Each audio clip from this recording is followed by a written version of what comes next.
The following is brought to you by the PLD Projects Network. It's me, it's PLD.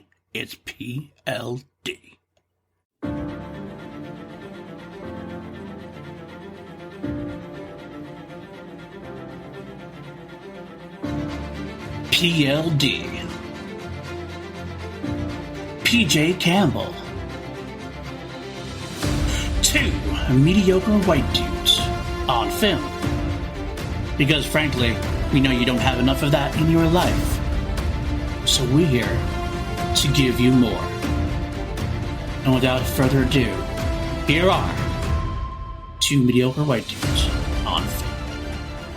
Happy Halloween. Halloween. Happy Halloween. Silver Shamrock. Even the dog. Dipper didn't like that. No. I don't think Dipper liked that very much. Dipper, you got your mask on? Different mask on, Dipper? No, I don't, because you know what? I like him. I think he's cute, and I don't want him to die. But, you know, man, I'm excited because we're talking about a movie that, you know, kind of divisive, kind of a weird mark on the Halloween franchise. The redheaded stepchild of the Halloween franchise, really. More like a black sheep. More like a black sheep. But yet, as divisive as it is, I feel like the further we get away from it, the further it's less divisive, the further it actually gets its due a little bit. It's starting to get its due a little bit. I'm just going to say this right now. We're doing the thing that Joe Bob, who I dearly, dearly love Joe Bob. Joe Bob will not even put this movie on the last drive-in. No matter how many times Darcy the mail girl has asked him to watch Halloween 3 because she loves Tom Atkins. Joe Bob just won't do it, man. But here we are. We're talking Halloween 3.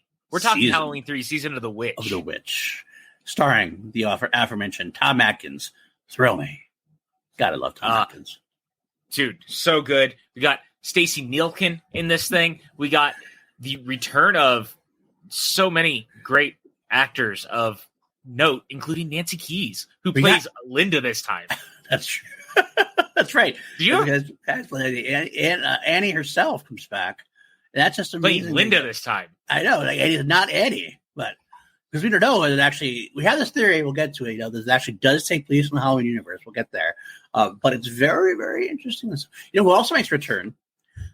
Dick Warlock. So yes, Michael Myers is actually technically in the movie. Theoretically. Yeah, this time he just happens to be a crazed android assassin. This movie's fucking wild, but you know, I'm super excited because we're talking Halloween 3 Season of the Witch, but we have other things to talk about right now. We do have our opening banter that usually goes on way too long for some people, not long enough for other people, but just right for us, as we like to say. But a lot of news has dropped, including one very special trailer. But before we get to that trailer, which I know other people are hyped about talking about, we do have some other kind of little small pieces. I want to begin this first one. Something you haven't watched. I just want to throw it out there since I obviously I apologize, folks. This week, PLD Projects definitely took us a backseat to some like regular. I'm on call this week. I had some family health issues. And was stuff. It the back of a Volkswagen? It was. It's very uncomfortable. It's very uncomfortable. But I had to cancel class action this week. Yes, very deep cut reference. But a movie that's also coming out, we actually haven't talked much about either, but we'll get to that, I'm sure, at some point. In fact, we might even do a view SKU watch through at some point. Time for Clerks 3. Oh, shit. Yeah. Look, it's out there, right? I can say this, I think, right? Ben Bateman has a song in Clerks 3? Yeah, he did. He did announce that at a concert. Okay, I just wanted to be sure. I wanted to make sure. Yeah, we should probably. Yeah. I did that several times. Ben Bateman listens to this podcast, so if I'm speaking out of turn, he can yell at me privately later or on social media if he wants to. Ben, I love you. I'm just excited for him, man. I remember when he reached out and told me, and I was like, "Are you fucking kidding me? This is the coolest shit I've ever heard." Because he knows I'm a massive Kevin Smith fan. The funniest part was, I got to tell you, I'll tell you this story though. It was at. Was it Spectacular? No, not Spectacular. It was at the week of it wasn't Spectacular. That's what it was, a Spectacular week. Last year at the Showdown Spectacular. I remember being in a car with like several people. We were driving from one place to another. I got this phone call from Ben, and Ben heard I was in the crowd of people. He's like, "Are you alone?" He's like, "You're with people, aren't you?" I'm like, "Yeah." All right, I'm gonna tell you something, but you can't react to it. I'm like, okay. He's like, "They told me I got the song Clerks 3," and I was like, really? That's really kind of cool news. I started trying to play it off, but in my mind, I'm like, holy fucking shit, that's awesome! Now the song could get cut. He said that already. He already said it might not actually be in the movie. It's some, who knows? Could not. But he signed a contract. But it is definitely in there. So look forward to that, guys. Definitely. I'm excited for Ben. Me too. And I'm excited for Clerks 3. Dude, that Clerks 3 trailer, it's so good. It's so good. I know I just stepped on your thing. And no, it's okay. We're here. Let's talk about it. Let's go through. I love the Clerks 3 trailer. Like some people didn't, some people did. And I feel like it's everything probably post Clerks 2 for as far as Kevin Smith goes. Like you're either in or you're out with him. That's kind of the way it is. I almost think it's been that since Clerks 2, to be honest. Yeah. I mean, like Cop Out was not a good one for him. I know that much. Cop Out was definitely probably his worst received movie. Well, it's also the only one he didn't write. Right. But comparatively, I think everybody dislikes it. Even Kevin really kind of dislikes it overall. But then ever since then, he had his, he did Zack and Miri was good. But then he went into his like kind of more stoner fever dream kind of movie with Tusk, Red State, Yoga Hosers. Let's just say real quick, Red State rips, Tusk rips. Love them. And Yoga Hosers, actually pretty fun as like a kid's movie, like baby's first horror movie. Totally fun. Yeah. You gotta know it's great, but you got to know what you're looking for, what you're watching. And if you're ready for it, it's very entertaining. And actually Red State is a damn fine movie. I really enjoyed that. Tusk is a very creepy, good movie. Even if it is kind of fucking bizarre, but it's good. But I'll say this. My hot take, Red State is like one of his best movies. It might be his best directed movie. That movie is like, technically speaking, it's so different than anything he had done. And it feels so out of left field as a movie when it hits. I really would love to see the original ending done out to see how that went. Yeah, I would have too, but it's still like it's a hell of an ending. Well, it's a movie, man. It's a Kevin Smith movie. Isn't completely. I don't say completely. Most of Kevin Smith movies are reliant more on his dialogue, on his conversations, and his character pieces. This is actually a full on.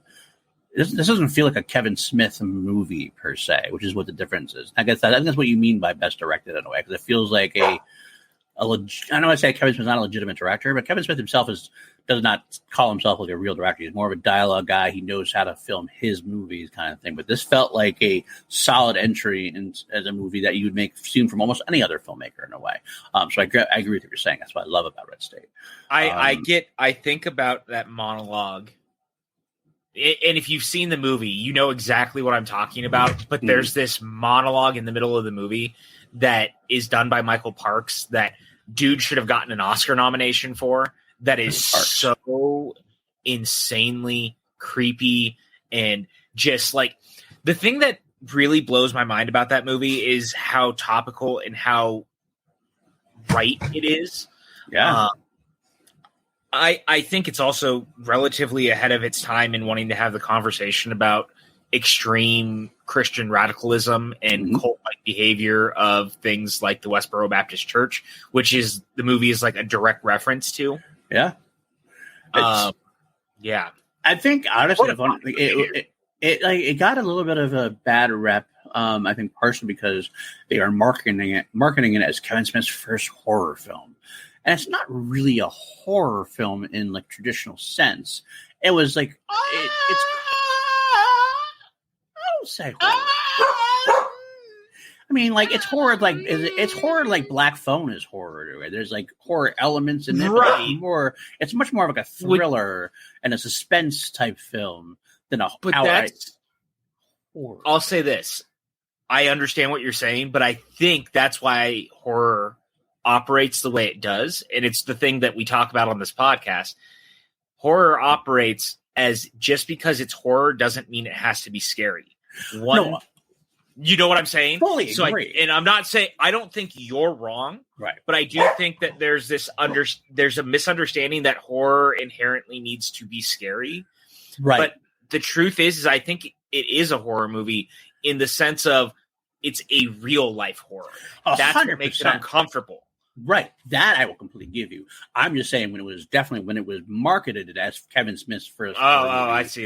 Yeah, people saw it as like oh, this is gonna almost like they look like this is gonna as a Kevin Smith slasher. Is this a Kevin Smith Halloween? What is this kind of thing? And it's not that. It's definitely got some horror elements to it for sure. And I love it. I love it for exactly what it's trying to do.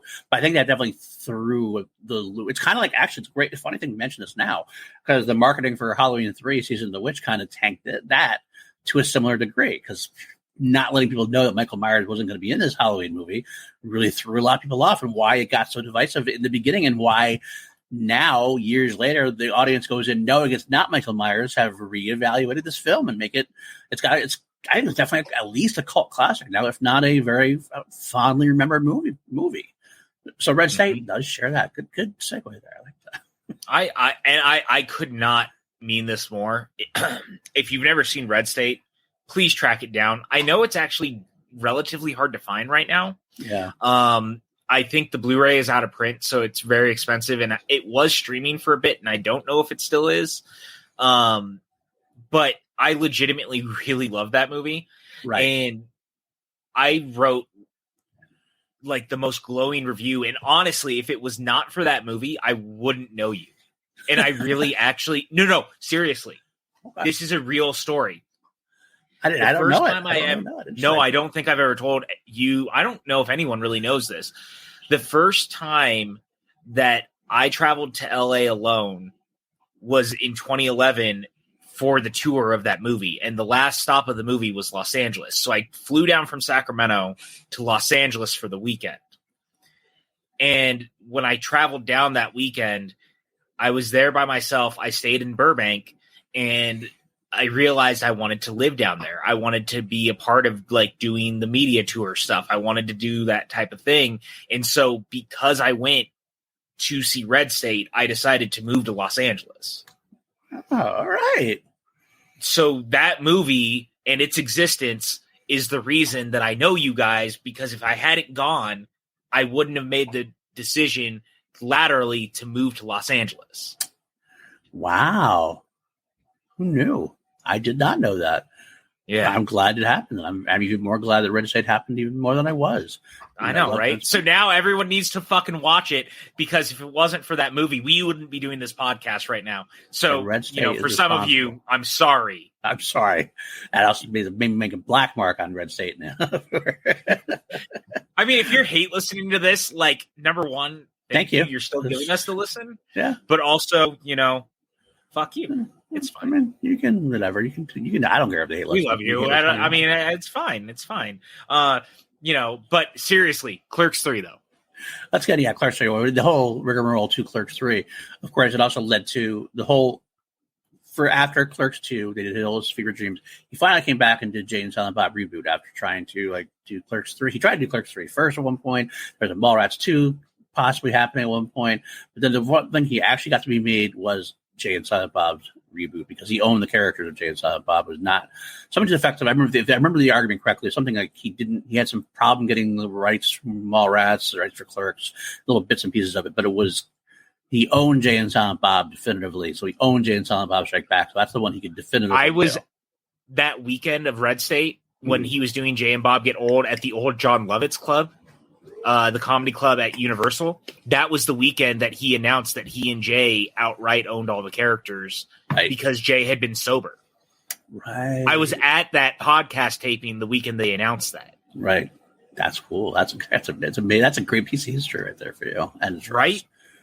Because now we're talking about it. Exactly.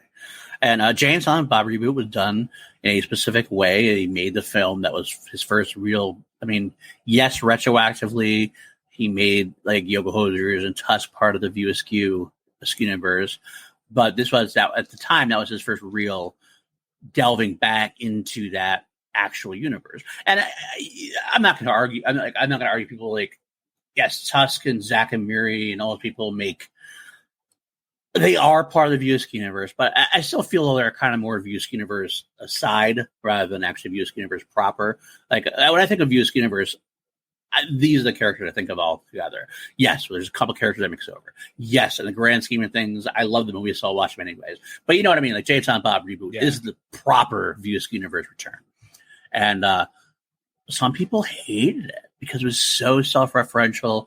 He's it felt. I got the concept that it looked a little cheaper per se than Clerks 2 did, for example. Some people didn't like that aspect of it. They felt it was kind of shitty, but I fucking loved it. I fucking loved Reboot. I think we had this conversation before where some of it was some of his best work, like his scene with Ben Affleck, Chasing Amy, the Chasing Amy sequel, so to speak, as it was in James Albert Reboot. Some of the best stuff he's done. Scene is some of the best stuff he's done. And it was great. It makes me cry every time. I'm not kidding. I get teary eyed every time I watch it. It's the fact that it almost didn't happen. I mean, like Kevin Smith at this point has gotten to the point where a lot of times, because you're involved, if you are a Kevin Smith fan, then you are part of a family, and the films have become so much more inclusive with the family, which might make it exclusive to the casual audience. I get that argument, but he makes movies for himself and for his fans. And so this was a definite thing where like this was definitely made for himself and made for fans of the View Askew universe. And you're celebrated that way. The stories about how the film got made were just as important to us as the film itself. That's not how it is for a lot of properties. Even for movie nerds like us who love the process, I feel like Kevin Smith is one of those directors that it's equally as important to find out all the background and how it went down. Oh, totally. I mean, but that's why the one thing I've always liked about Kevin is how open he is about the stuff he's doing and the way he makes his movies, the stuff like he's always very forward with it. He's always posting pictures. He's always talking about how things came together. The Affleck scene's a great version of that because, as we both know, his friendship with Affleck was very rocky because of some stuff that wasn't necessarily about the two of them, but other factors outside of their friendship. Right. And then, post heart attack, that changed again. And he was able to get Affleck back enough that, as we saw, he's also in Clerks 3. Yes. He had said yes to doing Mallrats 2 when they were trying to do Mallrats 2. Like, the ball started to roll that they could be friendly again. It's funny because he didn't think so. Like that's one of my favorite stories from the Reboot tour I saw is that it wasn't him that did it. He didn't think that Ben ever would have been, but like he got pushed by Jay. He got pushed by his wife and said, just reach out to the guy, and see what happens. Kevin's like, almost like a fine, I'll shut you up. I'll just reach out to him and get the no and move on kind of thing. I reached out to that text and he used the Conan speech or whatever in the text. And I love the fact that Ben Affleck told it too. He's like, he wrote back and, when they weren't even sure it was the same number. When they finally had to and he's like, only you be so bold to fucking call yourself a king or something like that. yeah. Which I just is so accurate. Two friends like coming back to like friend like that. It's just a beautiful thing. It really is a beautiful thing. And it really is. It shows. It really does. And that's why I'm excited to see whatever they did. And also, we should say congratulations on the happy nuptials. Ben Affleck and Jennifer Lopez, or actually Jennifer Affleck now, got married over the weekend. Yeah, good for them. You know what? What a beautiful thing, man. And I'm glad you say that too, because there's a lot of derision about it. There's a lot of like, she's married a lot. There's a lot of what the hell is going on, this kind of thing. They both had definitely tumultuous personal lives, but for me, fuck it. And as long as they're happy, I don't care. They can do it whatever they want to do, and that makes. I think it's fucking beautiful, man. It's fucking beautiful. Yeah. You know why? Because everyone's searching for love, and those two were always stupidly great together, in my opinion. I agree. And so there's just I don't care about celebrity couples, but you know what? This brought me joy. It brought me actual joy. It felt like a win. Now, If it does go the way Hollywood, a non-Hollywood ending eventually, then that's what it is. But I'm happy for them at the moment. I hope that it does maintain itself for the rest of their lives. I think they are happy together. So good for them. So I'm so happy for them. Anyway, it leads out to Clerks 3 looks great. Clerks 3 looks a lot to me. Clerks 3 looks very similar to Jay and Silent Bob Reboot to a degree. And since I loved it, I know I love this one as well. That may mean it might not be what it should be for other people. I might not get along with it as much. But to me, I'm all in. I'm starting to think that people are a lot more reactionary to things without looking back at things, the way that they remember them versus the way things are. Mm-hmm. This is a conversation that I wanted to have anyway, and it segues into something I wanted to talk about current fourth movie that's currently in theaters, but it also applies to this.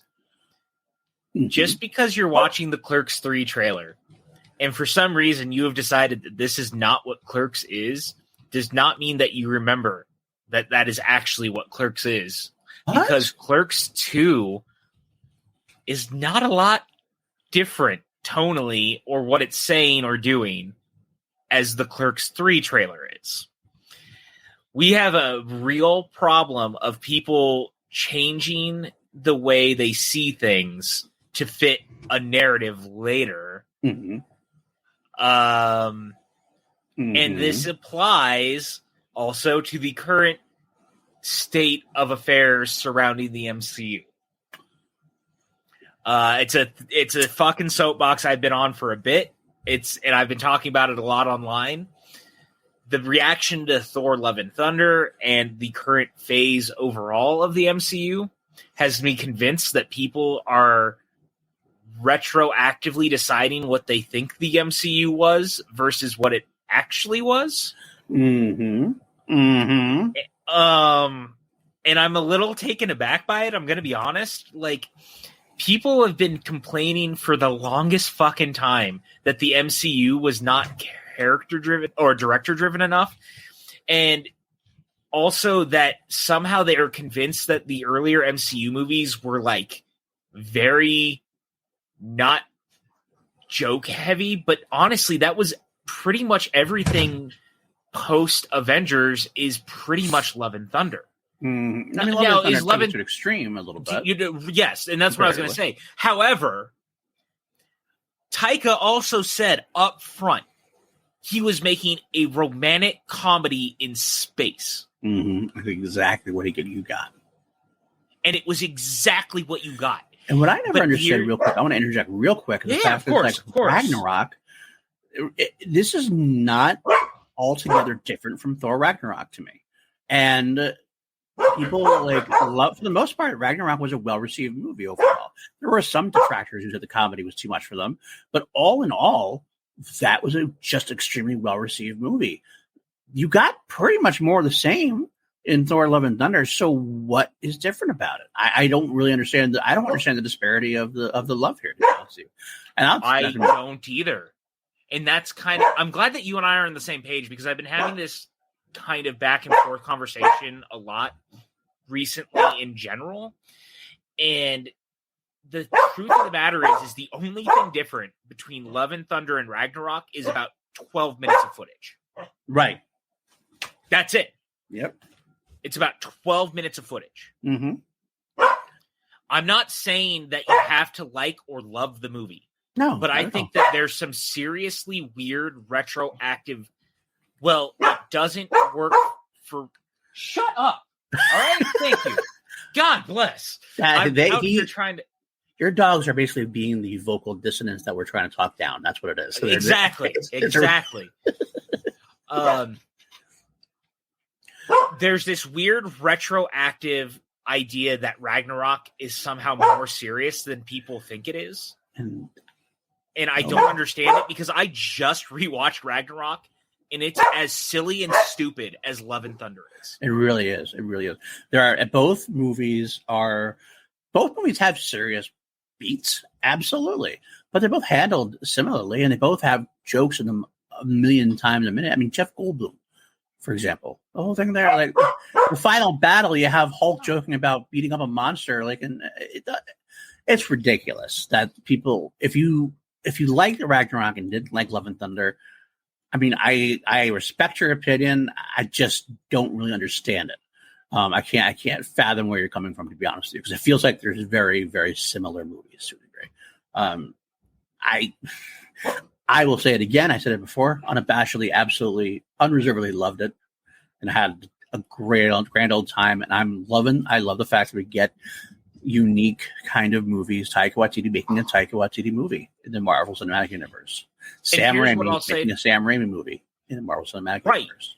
And I said this actually to you directly. Mm-hmm. And I said it, I believe, also on Twitter when this kind of conversation first started. I knew post-Avengers, when Iron Man 3 came out, this was going to be the trajectory that was going to be a problem for us in the future, because of how people reacted to a Shane Black Iron Man movie. Mm-hmm. That suddenly the moment that the movies actually bucked the trend of what people see, quote unquote, the MCU as, that we couldn't get things that are more director driven. And that's actually a real problem. Because now, for all these people who are like, well, look, they don't take enough chances, but every time they take chances, people are fucking bitching about it. You can't win. I don't get it. This is the closest to phase one we've been since 2010, 2011, because the early phase one stuff is pretty heavily director driven. Yeah, it absolutely is. Thor's Branagh is a Kenneth Branagh film. Joe Johnston's Captain America is definitely a Joe Johnston film. Yep. Favreau's Iron Man movies are definitely his. Yep. Now, Louis Leterrier, take or leave, he's more of a journeyman director, but there's no, and even look, Avengers is clearly a Joss Whedon movie. It is. I don't want to talk about Joss, obviously, for obvious reason, but it's 100% his movie. The moment that we start sliding into this idea that people shouldn't be doing director-driven projects is a very bad thing. I agree. I 100%. And I'm burned out on the conversation because people complaining about the Sam Raimi-ness of the Multiverse of Madness is something that bothers me. Because I don't want Sam Raimi directing a movie that doesn't feel like Sam Raimi, in the same way that I don't want a Taika Waititi directed movie that doesn't feel like Taika.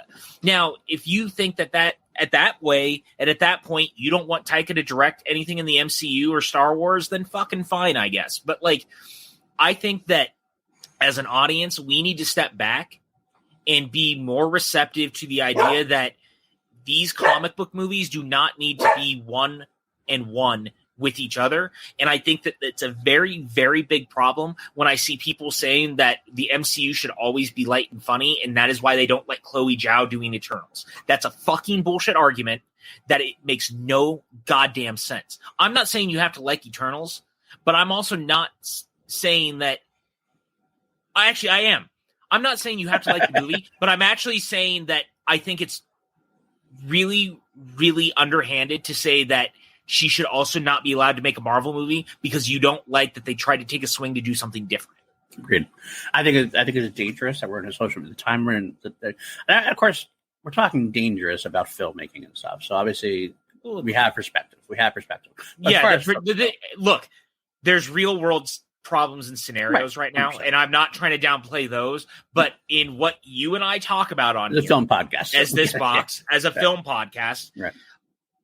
The dangerous narrative of directors should not make directors' movies. Well, I want to argue also cinematic universe. The important part about it is the danger of social media, the dangers of how this tribal mentality that's come up of the big fandoms. There's not one fandom out there that's a positive fandom right now. They always talk about the negative side. The Star Wars fandom now, the Marvel fandom, DCU fandom. All the fandoms get pissed off about something. Game of Thrones, Lord of the Rings, they all have something to get pissed off about. But the problem is that it ends up shaping people's views on things, and more important than people, studios and studio heads. They take a look at this stuff and they go, "Oh, we can't do that. Oh, we can't do that." And it's weird because something for example, something as stupid as Minions 2 or whatever. Everybody in the film Twitter was shitting all over the idea of Minions, hating the idea. Yet it was a gangbuster success because that's what casual fans want, what families want, people who aren't involved in film Twitter that exist that actually do fund these movies to a degree. They loved it. But if they studios had listened to them, we'd never get a Minions movie again. I think they were, because I remember when Minions came out, the big narrative was, "Holy shit, this film actually did well. What the fuck? I don't get it." Well, because there's more people than you on film. There's more people in the world than you film Twitter. And it's a dangerous mentality that's being made right now in terms of these people who are trying to circle this narrative that Marvel has to be one thing, not go outside not coloring outside the lines at all. And that's not the way it ever was. But yet they have this narrative in mind that it did. I mean, I understand to a point. I understand to a point that there's some worry about some flailing narrative. There's no focus on where they're going because a lot of people liked the MCU because it was driven towards this big event. It was driven towards Infinity War Endgame. Thanos kind of drip-drabbed in there. And right now, we're kind of like not sure what's going on. But the problem is we weren't sure what was going on back in the day either. It was kind of like the way it was drip-drabbed to us. We kind of like let it go and let it take us on that journey. And like we want to jump into like phase 3. Again, that's what it feels like. Instead of going back to the beginning and letting us, make a fucking comic book movie. Not as rudderless as fucking people think. I agree. They have said at least the one major storyline right now is very clear, and I don't know how else to tell people that the multiverse storyline is clearly the most important thing happening right now. Mm-hmm. Kang literally set up in the Loki finale where we're going. Like, I that's where we're headed. Media literacy is beyond broken, and we have to confront this. Everyone who says that there's no idea where it's going is just not watching and paying attention. Right. Loki set up where we're headed. Now, there's also other stuff. Let me clarify what I understand why they're flailing about. I understand where it's going. I see where it's going. I understand why people feel a little strange because they're not ready to go along that path yet. They need to be. They seem like people need to be spoon fed this stuff, and they don't have it spoon fed right now, so they don't know what they're doing. Oh, I mean, but that's the problem. That's what I mean is like media literacy is fucking broken. And on top of that, look at what we're getting in, say, Hawkeye or Miss Marvel. Or any of these movies where suddenly we're introduced to younger characters that happen to be around some Avengers characters. What could that possibly be leading to other than, I don't know, the Young Avengers maybe? Mm-hmm. Oh, and it's weird. We're getting Moon Knight right now. And we're getting Werewolf by Night later this year, and they're making a Blade movie, and there's these rampant rumors about the Ghost Rider thing. Midnight Suns. That seems interesting. Maybe the Marvel Cinematic Universe is leaning in on this cosmic and Midnight Suns, like supernatural stuff, because we've already done the Thanos and the big space alien with the gauntlet thing. Like, I love people, but maybe just let the ride play while the pieces are coming together. We're seeing where it's going. You just have to be willing to let it take its time. We need to stop being so fucking impatient. This is a Netflix problem. That is absolutely spot on. Netflix problem. It is. It's a Netflix problem. Ever since the binge model was created, that is what created this sort of mentality that you need everything now. And like the point is, everybody, and the problem, I don't know how to say this, is that like people are realizing that the binge model is not for everyone. Like, even Stranger Things is realizing it to a degree. They have to do it because they're the fucking ones who pretty much set it up. But like people are telling you, I'd rather watch Stranger Things in a weekly format because it would have made the conversation last longer. Would have made you wouldn't have to rush to watch it all, make sure you don't get spoiled. You could have. It's like sitting down at a gourmet dinner or scarfing down McDonald's as fast as you can.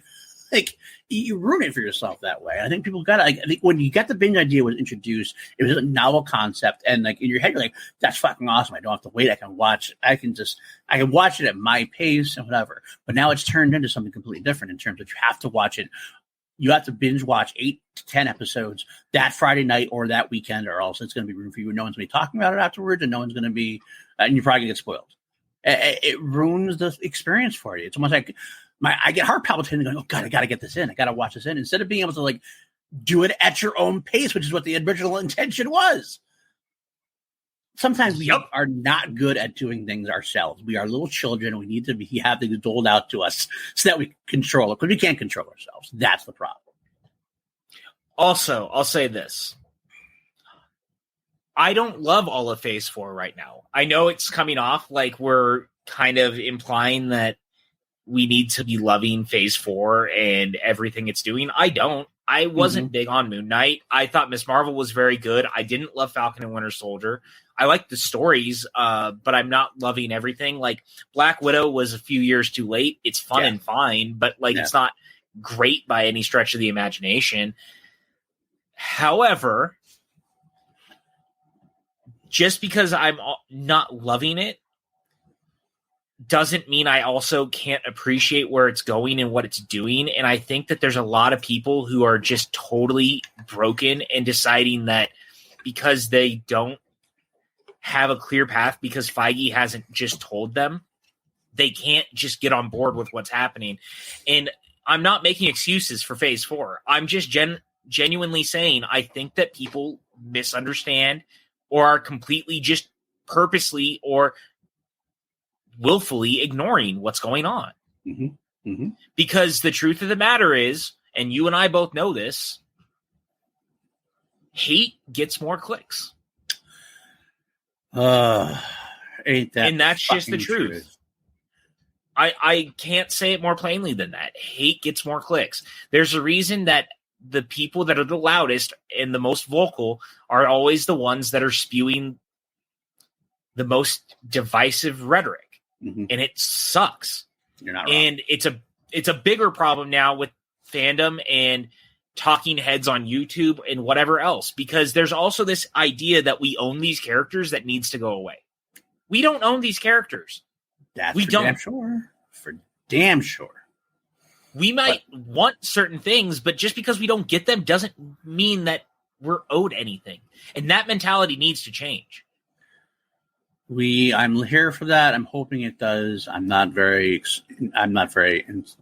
optimistic about it at this moment, but I'm very sad because obviously what happened at the end of Thor: Love and Thunder, for example, the first credit scene was an introduction to my favorite Marvel character, and I'm hoping we're going to get more of him. And I was actually hoping to get the Thor 5 directed by Taika Waititi with Chris Hemsworth and Brett Goldstein. And I don't know if that's going to happen now, because I don't know this rhetoric after Taika's last film. I don't know if he's going to come back and do 5. I don't know if he'll want to come back and do 5. I mean, it depends. He said last week that he would do it. He said if Chris was into it, he would, and that's cool. But I don't know. Things change, and the longer it goes on, does it weigh down on him more? That people start not liking it more, or get on him more for whatever? Who knows? And what does Marvel? You know what? Does Marvel decide they just want to do it? Because what if they decide to flip and go, maybe we need a new face on it because it's a new head of it because of whatever. I almost think Marvel and Taika would fucking triple down. They could. This is the same company that heard everyone complaining about Thor: The Dark World, and went, right. You know what? We're going to make it one of the most important parts of Endgame. You're not wrong. It could be. And hopefully that's kind of the way it is. So I want to end this whole little rant thing about this situation on the idea that it's time for people to change the way that they're interacting with their media. And I'm going to say this a lot, and I say it a lot to anyone who will listen. Number one, check your expectations at the door. Mm-hmm. Stop going into stuff thinking that you know what you need or know what you want. It is not on the filmmaker to give you what you want. It is on the filmmaker to give you what they want. Exactly. And that's all you can ask for a filmmaker. If a filmmaker starts trying to do what you want to do, you're doing it wrong, and it's not going to come out any better than you think it is. Correct. So let the filmmaker tell their story, interact with the story in the movie in what it set out to do, not what you wanted it to do. That's number two. Interact with things on their level, not your level. Bingo. You need to change the narrative. You need to change the way that you talk about things. Mm-hmm. Number three, I know it's popular to hate on stuff for the sake of hating on things, and just not liking things because, again, hate breeds clicks. However, if you don't like a thing, that's fine.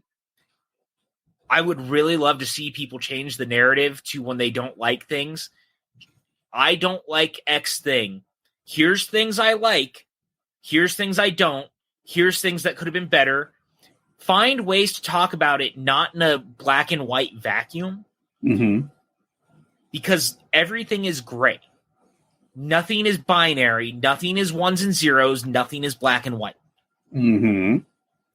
When it comes to these conversations, I implore people to have an actual conversation about these things, not a one-sided rant about these things.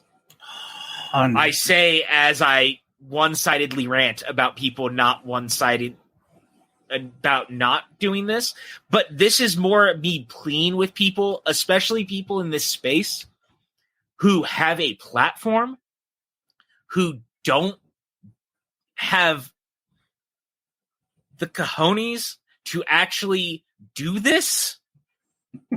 I am exhausted by watching people that should know better not doing this. Please, I am begging you, stop comparing stuff and talking about stuff only in the way that you want to talk about it because of how you see it. Start interacting with things and talking about things in the way they are presented. Does not mean you have to like them, but present the good in these things too. Because look, you don't have to like Love and Thunder, but to tell me that it's a zero-sum game and there's nothing good about Love and Thunder is absolutely bananas garbage. 100% agree with you, and I think that people need to stop being so extreme. I think that's the real deal, because if people came up, and again, I'm also saying, like PJ says, you do not have to love Thor: Love and Thunder. You do not have to even like Thor: Love and Thunder. You can look at it and go, you know what, that's not for me. But the extremes to which people have to talk about it, to bring it up anytime somebody mentions it, like if somebody tweets about how much they enjoyed Love and Thunder, you don't need to go in their comments and say how shitty it is, because why are you doing that? Why? What do you get out of that? It just it sparks this us versus them, and that's what everything becomes. There's no gray anymore. It's black or white. You love something, you hate something, and the more you are vocal about things like that in that kind of level, is the way people get more homogenized things. And do we really want homogenized things? I want films that are out there and bizarre, and harken back to things. I want films to be directors saying, I want to just try this and see if it works. And that's how we get genius. I don't want the same thing over and over again.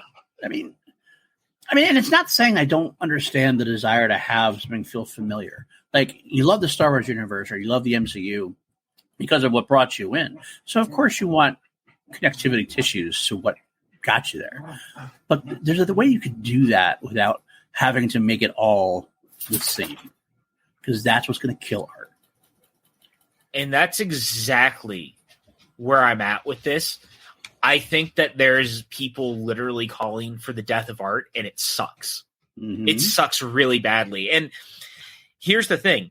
There's a lot of talk about this idea that the MCU is somehow killing movies and killing theaters. And the MCU is pretty much the thing keeping theaters on life support at this point. Like, let's call a spade a spade.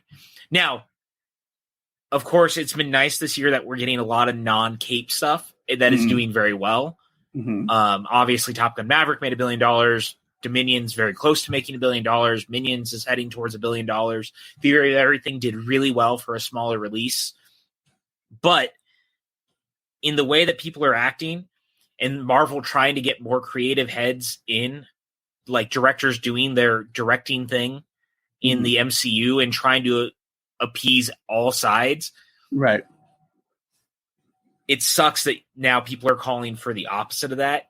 Yeah. And I don't want the MCU to be samey. And it's time to like really change that outlook from people. The MCU is not samey. It should not be samey. Blade and Eternals and Peter Parker as Spider-Man should not have the same feel and tone. You just shouldn't. Nope. And these films show that you can have these films in the same universe. You can have a Thor that's pretty serious. I mean, serious enough in Thor 1, and pretty serious. Like, I mean, the Thor you see in Avengers Infinity War and Endgame are different enough than you see in the ones that are in Thor Ragnarok and Love and Thunder.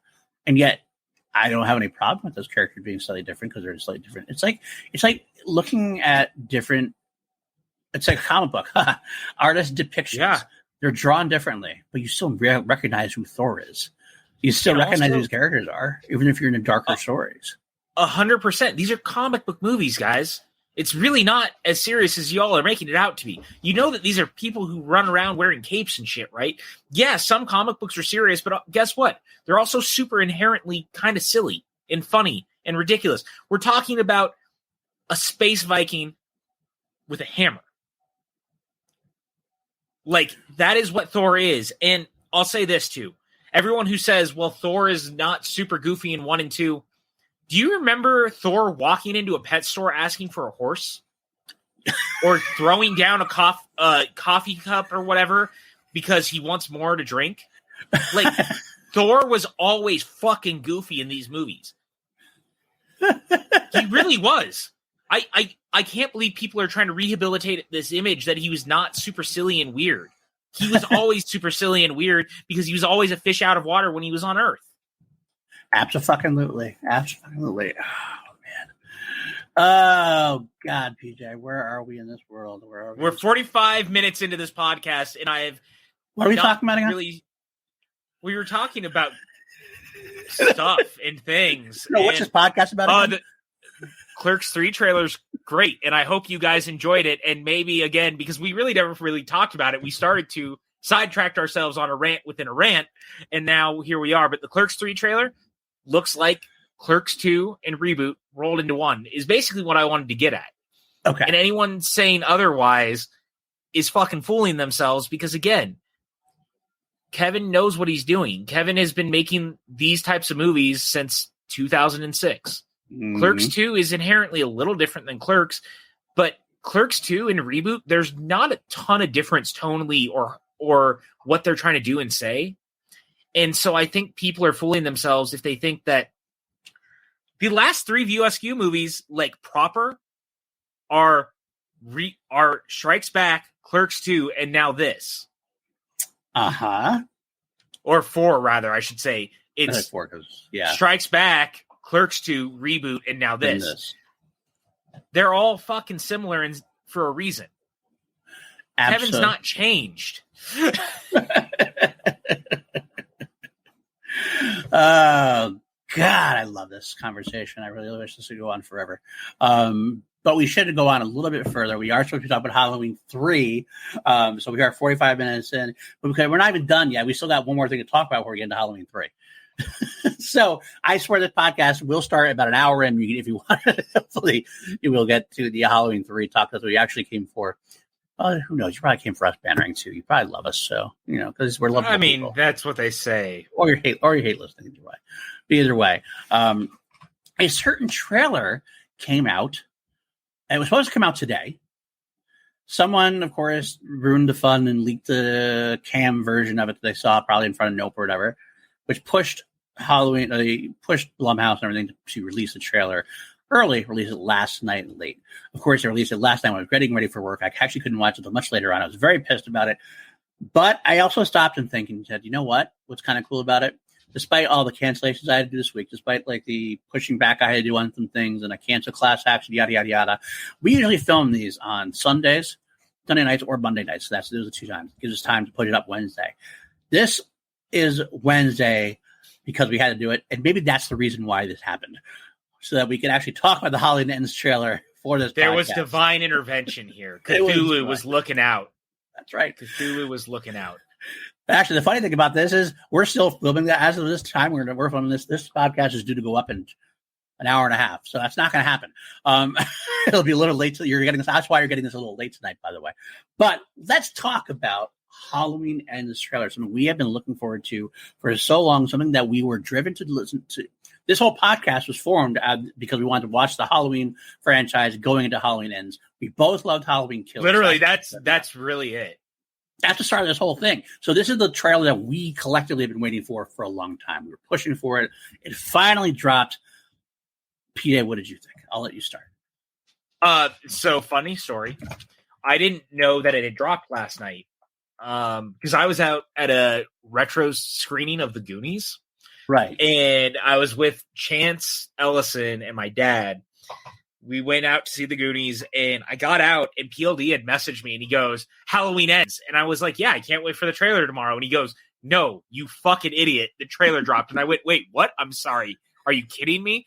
And I start to look at my phone, and I have all these messages of people going, did you see the Ends trailer? Did you see the Ends trailer? John Hoey tagged me in a tweet, and he goes, I bet you PJ Campbell has watched this 37 times or something already. By the way, 37 times. Great reference there. That was in a row. Was that intentional by John Hoey? Oh, it's 100% intentional because he knows I wasn't sure. Also Kevin Smith fans. He does. Okay, I wasn't sure about that, but that's 100. And now look, I don't know if Hoey listens to this. Hoey, if you listen to this, you can confirm or deny. I like to believe, and I'm just going to give you credit. Own the credit for all I care. That the 37 reference was intentional. 37 times in a row. But could have been worse. Boy, that could have been 36. It's true. It's true. Go ahead. So I finally get home. I just want to set the stage because now I'm panically trying to rush home so I can watch the trailer because I'm not going to watch this trailer on my phone. I'm going to watch it on my big screen TV.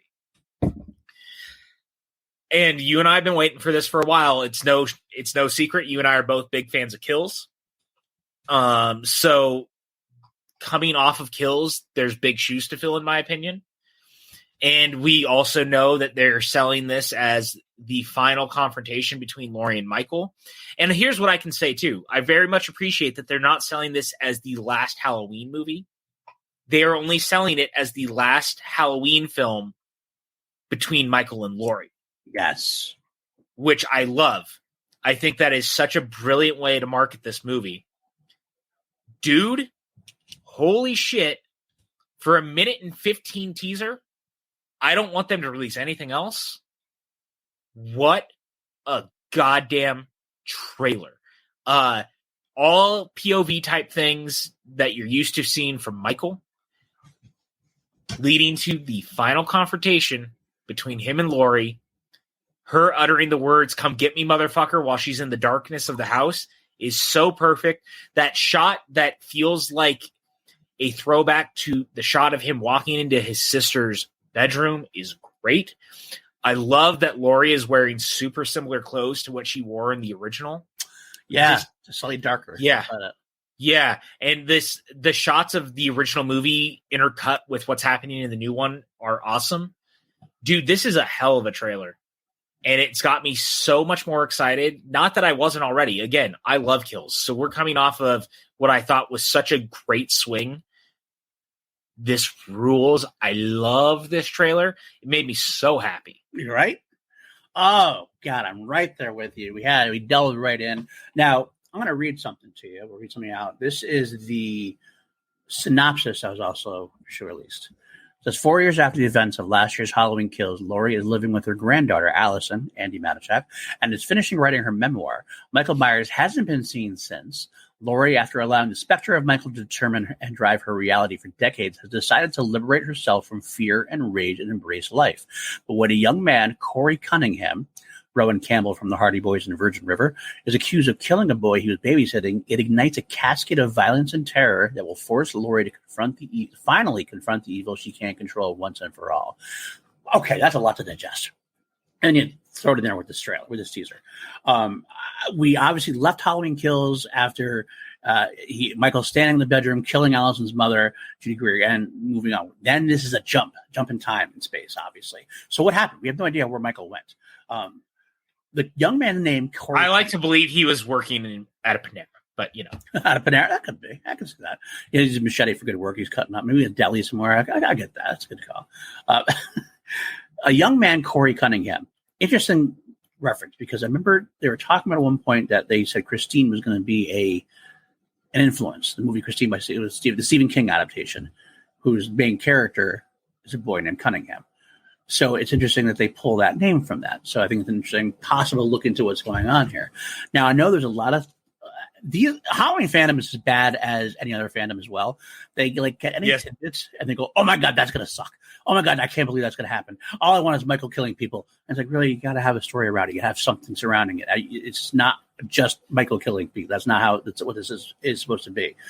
They heard this and they're like, "Oh my God, this Corey character, this new character, that's the lead character. Oh my God, is he going to be Maggie? Is he going to be the bad guy? Is Michael not even going to?" All right, Michael's in this film.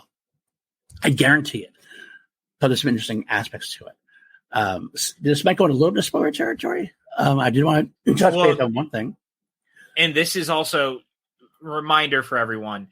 I don't want to say it's spoiler territory so much as it's theorizing territory. So what we're going to say, sometimes you and I know stuff before we know it. I will admit that out loud. We have talked about that in the past. We're both around enough people that sometimes we have more inside information than we don't. This is not one of those times. So anything we're about to talk about is more theorizing moving forward than it is actual anything we know. It's theorizing based on what we know from what we've seen and that kind of thing. So it is a lot more theory. But the one thing specifically I want to mention is that in Halloween 2018 and carried forth into Halloween Kills, Michael gets some digits cut off of his hand. So he's a little less, got a little less fingers on his hand. Now in the trailer, there is a moment where you see Michael Myers opening the door right before Jamie Lee Curtis has a gun in her hand. If you look at that picture, that Michael has all of his digits. Now, I will throw it out there. Is it possibly a reverse film shot? It's actually Michael's right hand, and they flipped it, and so it just looks like an error. It's a quick thing. That could happen in movies. I could see that happening. But, however, we know that they're not totally wiping it free because later on in the trailer or teaser, we have the moment with the nice little homage to H2O, by the way, with the garbage disposal, possibly garbage disposal death. Like nod. I love that the fact that they're really nodding to all the Halloween films over the years. I'm wondering if we're going to get more of a Secret Shamrock reference at some point. But we'll talk about that in a bit.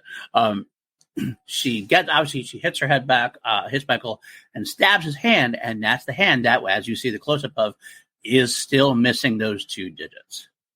So the sequences where it's a darkly blue hue seems to be the real Michael and Jamie Lee and Laurie Strode.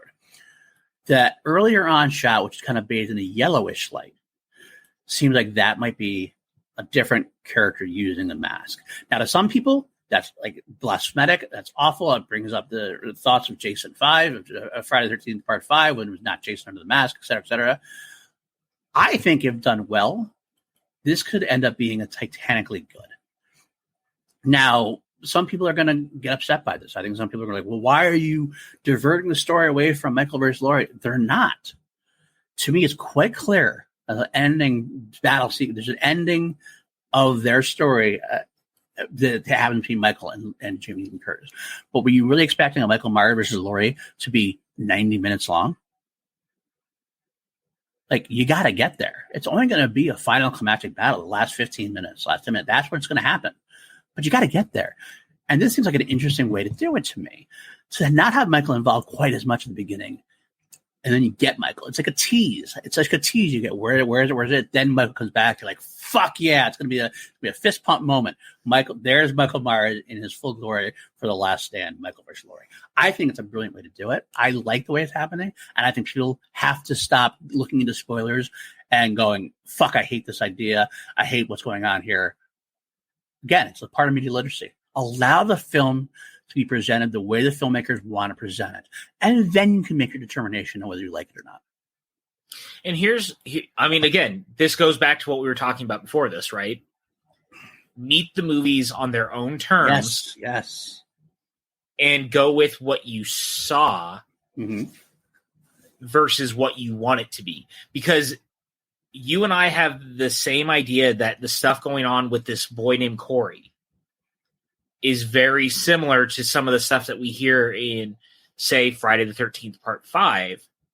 But the difference is that this sounds more like Corey and Michael get tight in a different way. Because if there's a social aspect to this, where Corey is turned into the new Michael, quote unquote, but by society, versus actually being the homicidal maniac, and say Laurie is leading that charge because of what Laurie has gone through and what the town has gone through.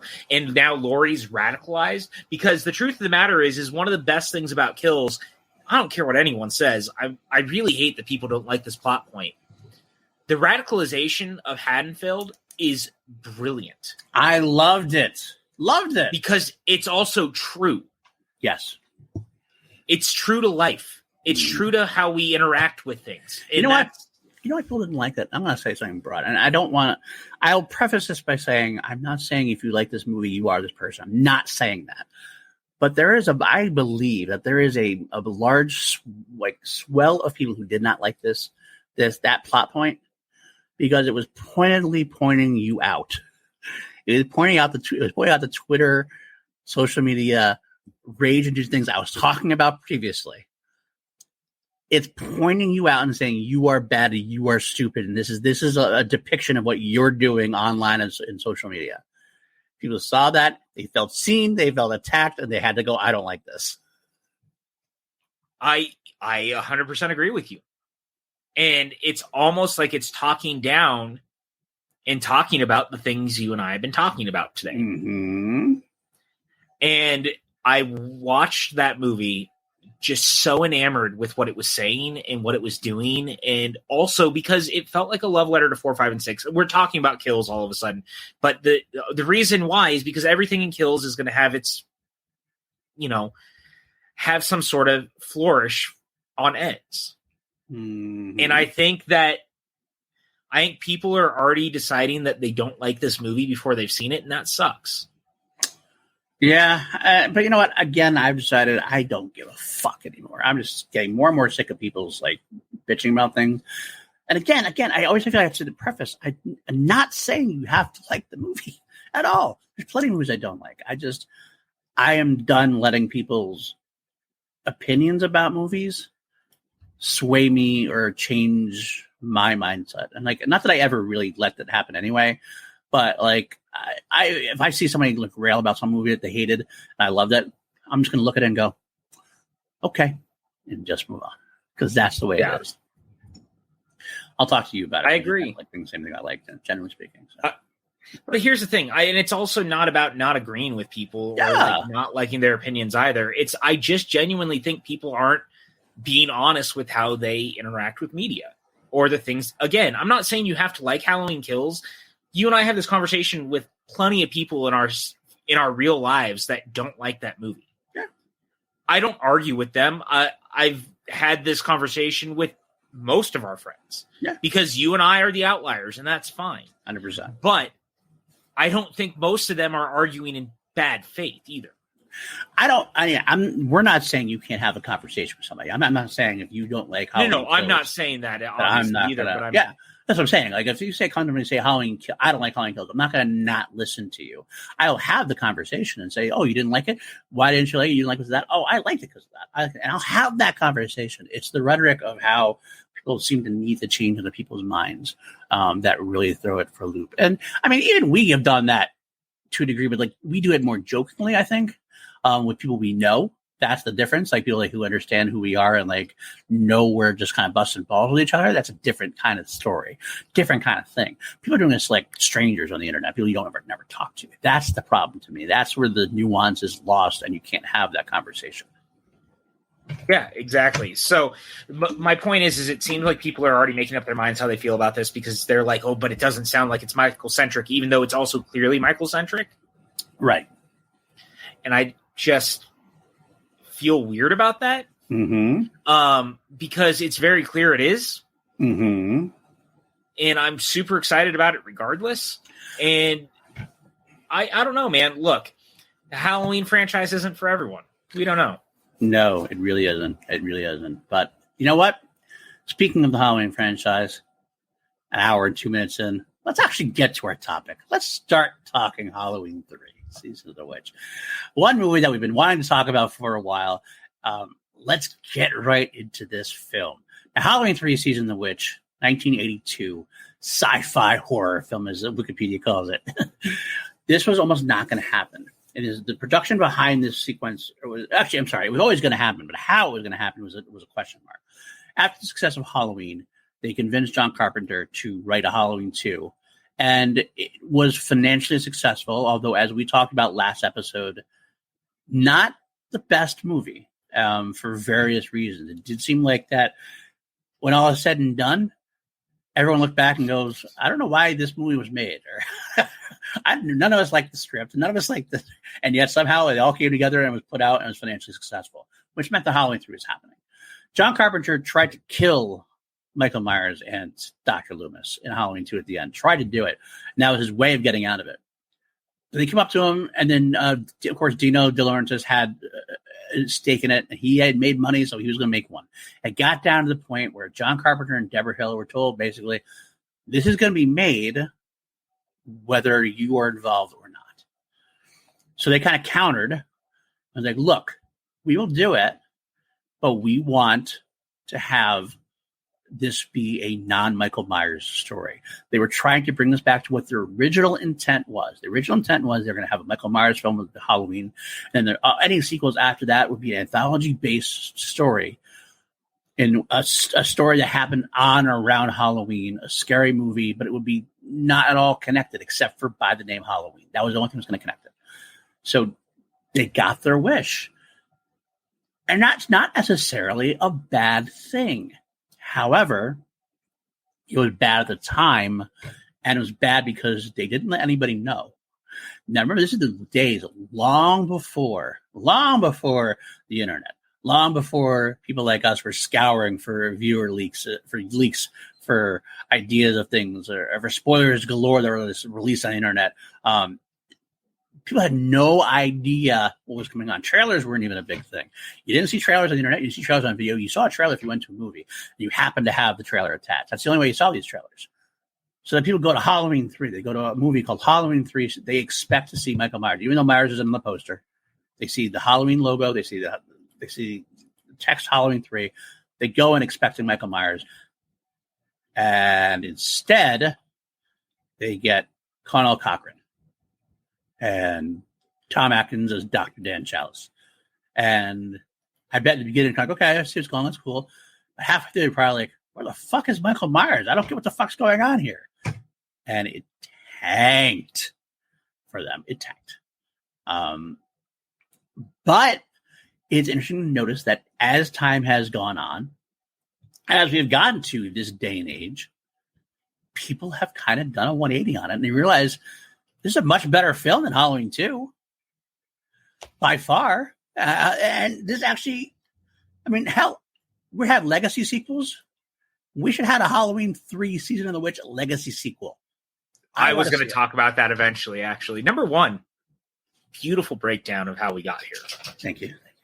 One of my favorite things about this movie's existence is that Carpenter was so set on being like, I'm never, ever making another Halloween movie with Michael Myers, that he went so far as to fucking blow him up at the end of the movie. And he was like, try to fucking make your Halloween movie without Michael now. And now I'm going to do this Season of the Witch movie.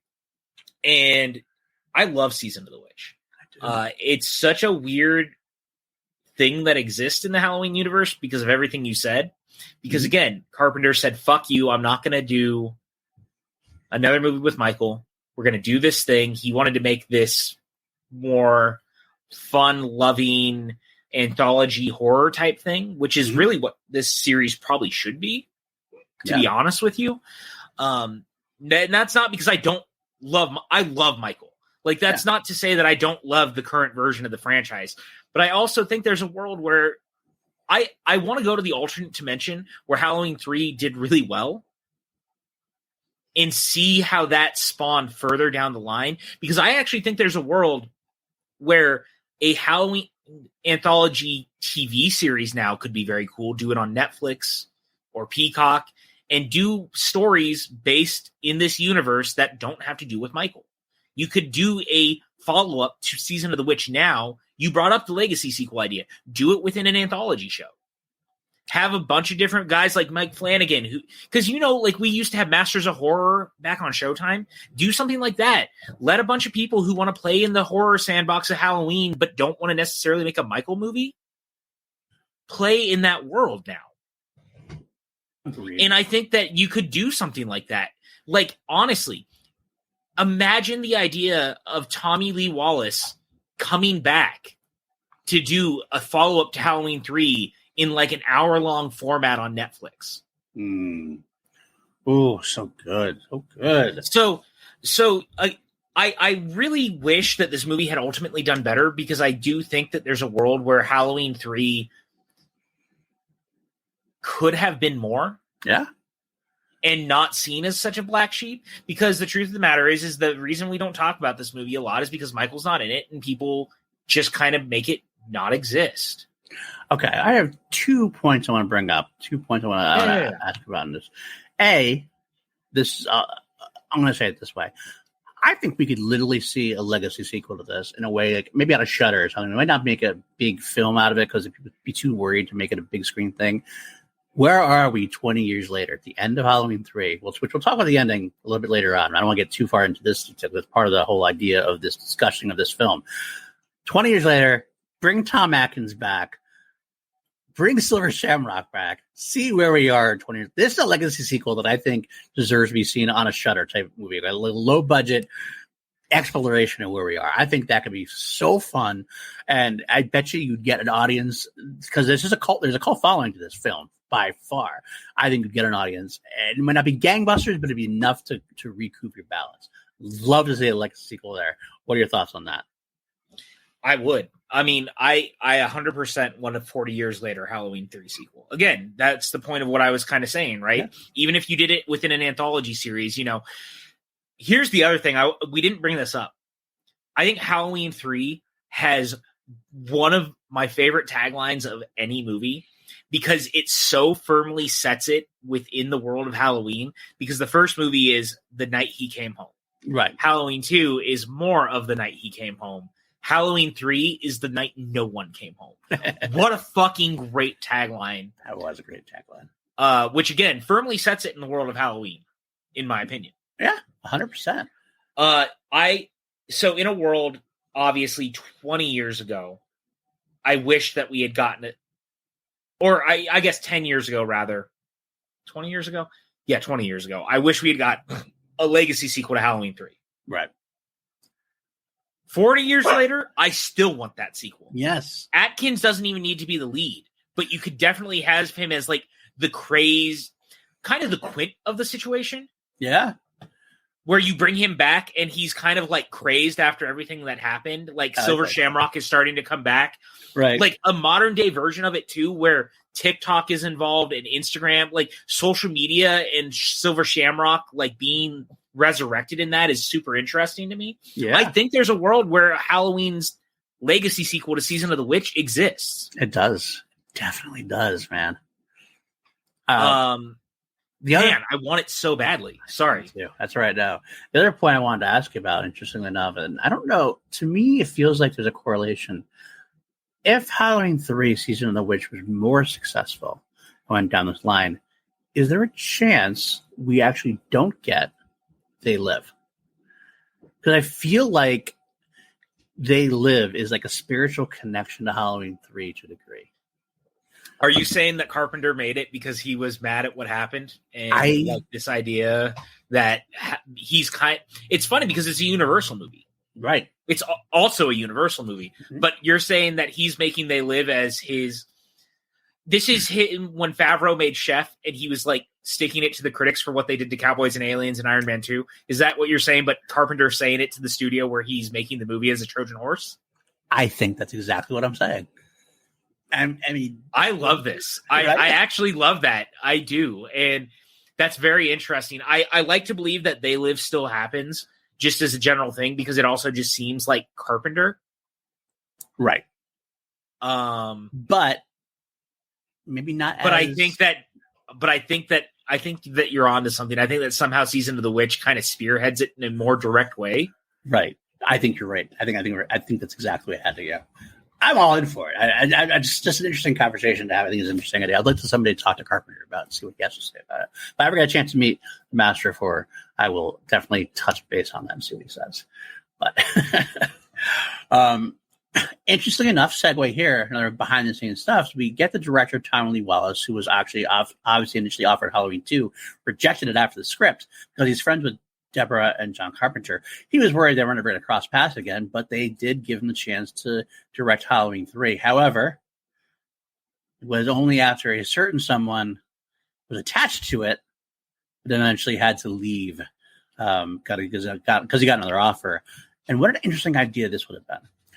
Joe Dante attached to Halloween 3 at one point before he left for an offer from Steven Spielberg and John Lasseter to help direct a segment of Twilight Zone the movie. That was further along, so he left Halloween 3 to direct that. How interesting would it have been to have Joe Dante at this time, right in the height of his filmmaking, to have directed Halloween 3? I think about that a lot. I would love to know exactly what happened there, to be honest with you, with Dante leaving, because I love Joe Dante. I talk about that a lot. Joe Dante is one of my favorite directors. Mm-hmm. I love pretty much everything he's ever done in the horror sphere. I even like most of the family stuff he's done. I think Gremlins 2 is one of the greatest sequels of all time because it's such a meta, wildly different take on all the things that he had ever done. Mm-hmm. And I kind of love it for that. I wonder what it turns out like. I really love what Tommy Lee Wallace did, but a Joe Dante one would absolutely be different. Because this is Joe Dante,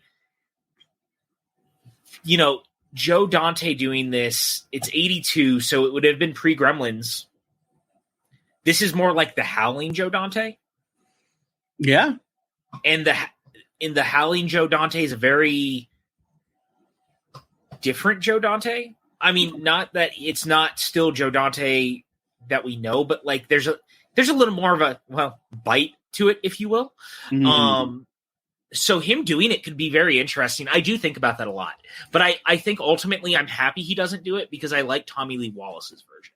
Look, but I do wonder what if. You know what I mean? Like, because I'm with you. Because Joe Dante, you're gonna rank filmmaker, Joe Dante definitely ranks above Tommy Lee Wallace as far as success and as far as of course, not only comedy filmmaking, never. Tommy Lee Wallace does a fine job in Halloween 3. There's nothing wrong with his direction. He's not a very accomplished director. There's not many other films you can list in his filmography. Directed like Fright Night Part 2, Vampire de los Muertos. It's not exactly a stunning success of filmmaking.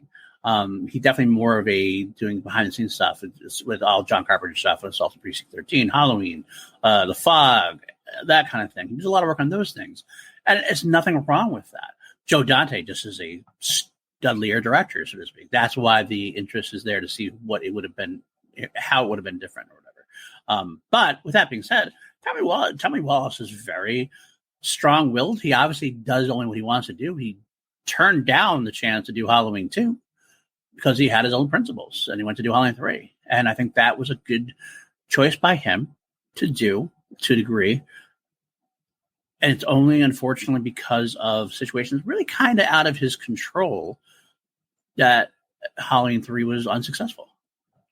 Yeah. It's not anything he did. It's everything surrounding it that was the problem. He did nothing wrong. And I think that's the conversation that we should have moving into this, because the truth is that inherently there's nothing wrong, right, with Halloween 3. Right. The biggest problem with Halloween 3 is that it is not clearly sold as a non-continuation of the Halloween franchise, in that Michael's not in it. And so I find it very fascinating that I think in a world now, Halloween 3 actually probably does better, because I think it's marketed differently. And then people we actually live in a world where anthology type stuff or like one-off movies and franchises are more popular. Like, we're going to see A Quiet Place is doing Day 1. Mm-hmm. Krasinski's not directing, and it's not going to follow any of the characters we know, but we're doing stuff like that. We have Star Wars doing like Rogue One and Solo, and now like the TV shows with Obi-Wan, et cetera, et cetera. I think there's a world where Halloween 3 actually does better if it's marketed differently, because again, to your point, Tommy Lee Wallace does nothing wrong here. No one does. Carpenter doesn't do anything wrong here. This script is great. The script's fine. It's funny. The script, that's actually one of the funniest stories about this script, is the Halloween 3 is the script. I mean, originally when Joe Dante was involved, he had pushed for a gentleman by the name of Nigel Neal to write the screenplay. But it's interesting for us because Nigel Neal is best known in the UK as a creator and storyteller involving a Doctor Who precursor from Quartermass. I did Dr. Bernard Quartermass, which was kind of like a Doctor Who precursor, supposedly. That's what he was known for. So interesting enough how our connection with Doctor Who just it always comes back to us. Right. But in some way, shape, or form, they hired this guy to do the first pass, and he had ideas. The only thing he was given from Deborah Hill was bring witchcraft into the computer age. That's all he got as a template. He wrote the hell out of a script, and both Carpenter and Wallace liked it, but wanted to do some revisions on it, and he got pretty crotchety from what the story goes, and took his name off the film. John Carpenter did a pass on the film, and then Tommy Lee Wallace did a third pass. John Carpenter decided to take his name off the film as well. He didn't do much, leaving Tommy Lee Wallace as the sole credited writer on the film. Tommy Lee Wallace jokes that he barely actually he probably was the least writer amongst the three of them, and yet he gets the sole credit. Well, and remember, Tommy Lee Wallace was going to do Halloween 2 until he walked away. That's right. That's very true. So he came back around because he felt bad turning Carpenter down on Halloween 2, but he notoriously, as we talked about last week, I wouldn't even say that. He just genuinely didn't like the script. He said he felt like they were selling out, and he walked away. And you know what the funny thing is? John Carpenter did the same thing afterwards, later on. Yeah. He totally agrees. So in a way, he was right. He was the right one. I love it. But I'm glad that it came back around for him, to be honest, because again, I think that Tommy Lee Wallace, who, by the way, fascinating career. And it wasn't until I was watching this that I realized how much stuff he had kind of been involved in that I really liked. Right. I didn't know until we were doing this that he was the guy who had directed Stephen King's It, the miniseries in the 90s. And so I started to be like, oh shit, I didn't realize how much of an impact he had on me because of that. You know, he also did the direct-to-video vampire sequel. That was also a sequel to a Carpenter film. Yes. So he and Carpenter go a long way. And I like that he kind of ends up on this because he also had done like Fright Night Part 2. The dude is good. He's not like a great filmmaker, but I like Tommy Lee Wallace. He seems like a genuinely good dude. So I was glad that this came around to him. Me as well. This is very much a good thing. It's a good thing for him. Good place to have. He has a cemented place in history now because of this, and that's good for him. At the very least, at the end of the day, when he looks back, because he actually said, I remember in interviews, he took it to heart how badly this film was received. Again, it wasn't his fault. I don't think he realized it. He had an inkling of what they did wrong as far as marketing goes, but he didn't realize how much it affected the film until much later on, and he really understood what happened. But now he says that he goes to like horror cons and things like that. And that's what I'm saying. Like I just want you to know this is my favorite Halloween movie. I love this Halloween movie, and he knows is now getting it to do. And so, no matter everything he's ever done in his life, even if he never directs another motion picture again, he has a place in horror history and cinema canon history, and it's a place that's now a liked film. Maybe I can't say it's a well-loved film in terms of like it's not like iconic, like you're not going to talk about it as far as that goes, but it's got its place in history, and people genuinely enjoy it. Yeah, and again, I think that there's some. I'm trying to figure out how to say this. I think that it kind of goes back to what we were talking about earlier. A lot of what came from this movie and talk around this movie comes from it wasn't what people wanted and or expected.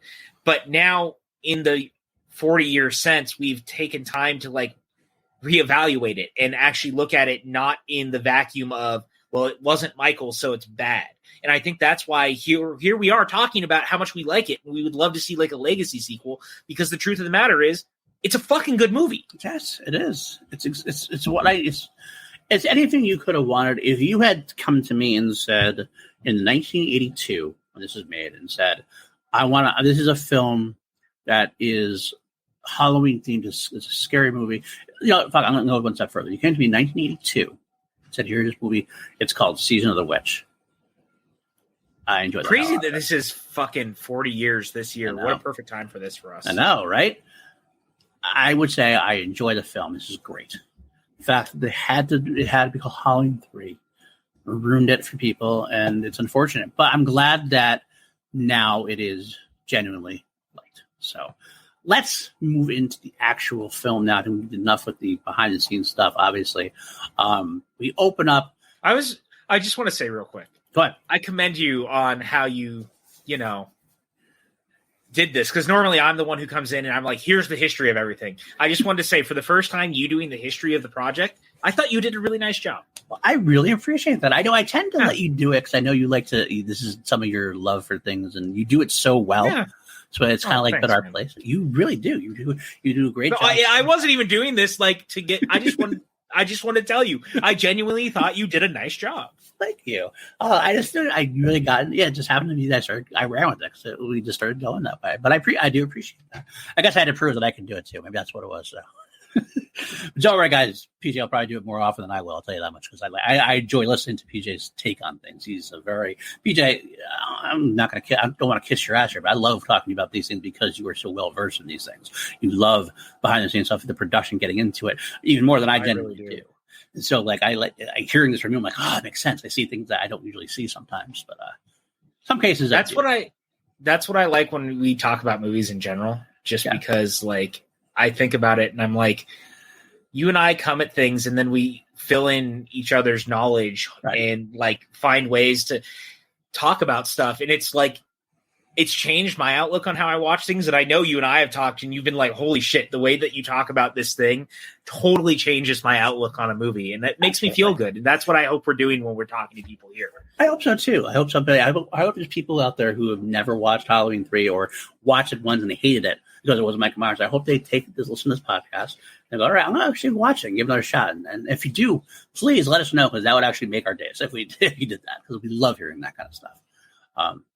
But seriously, I want to anyone who's listening to this who has not rewatched Halloween 3 because you're like adverse to it for some reason, let us know if you rewatch it after listening to this, or if you watched it to listen to this and then we talked about it and it changed your opinion. I'll be very curious. Yeah, very much so. I would love to hear that. So, all right, let's get into the actual nuts and bolts here. An hour and 26 minutes in, we're actually hitting the first scene of the movie.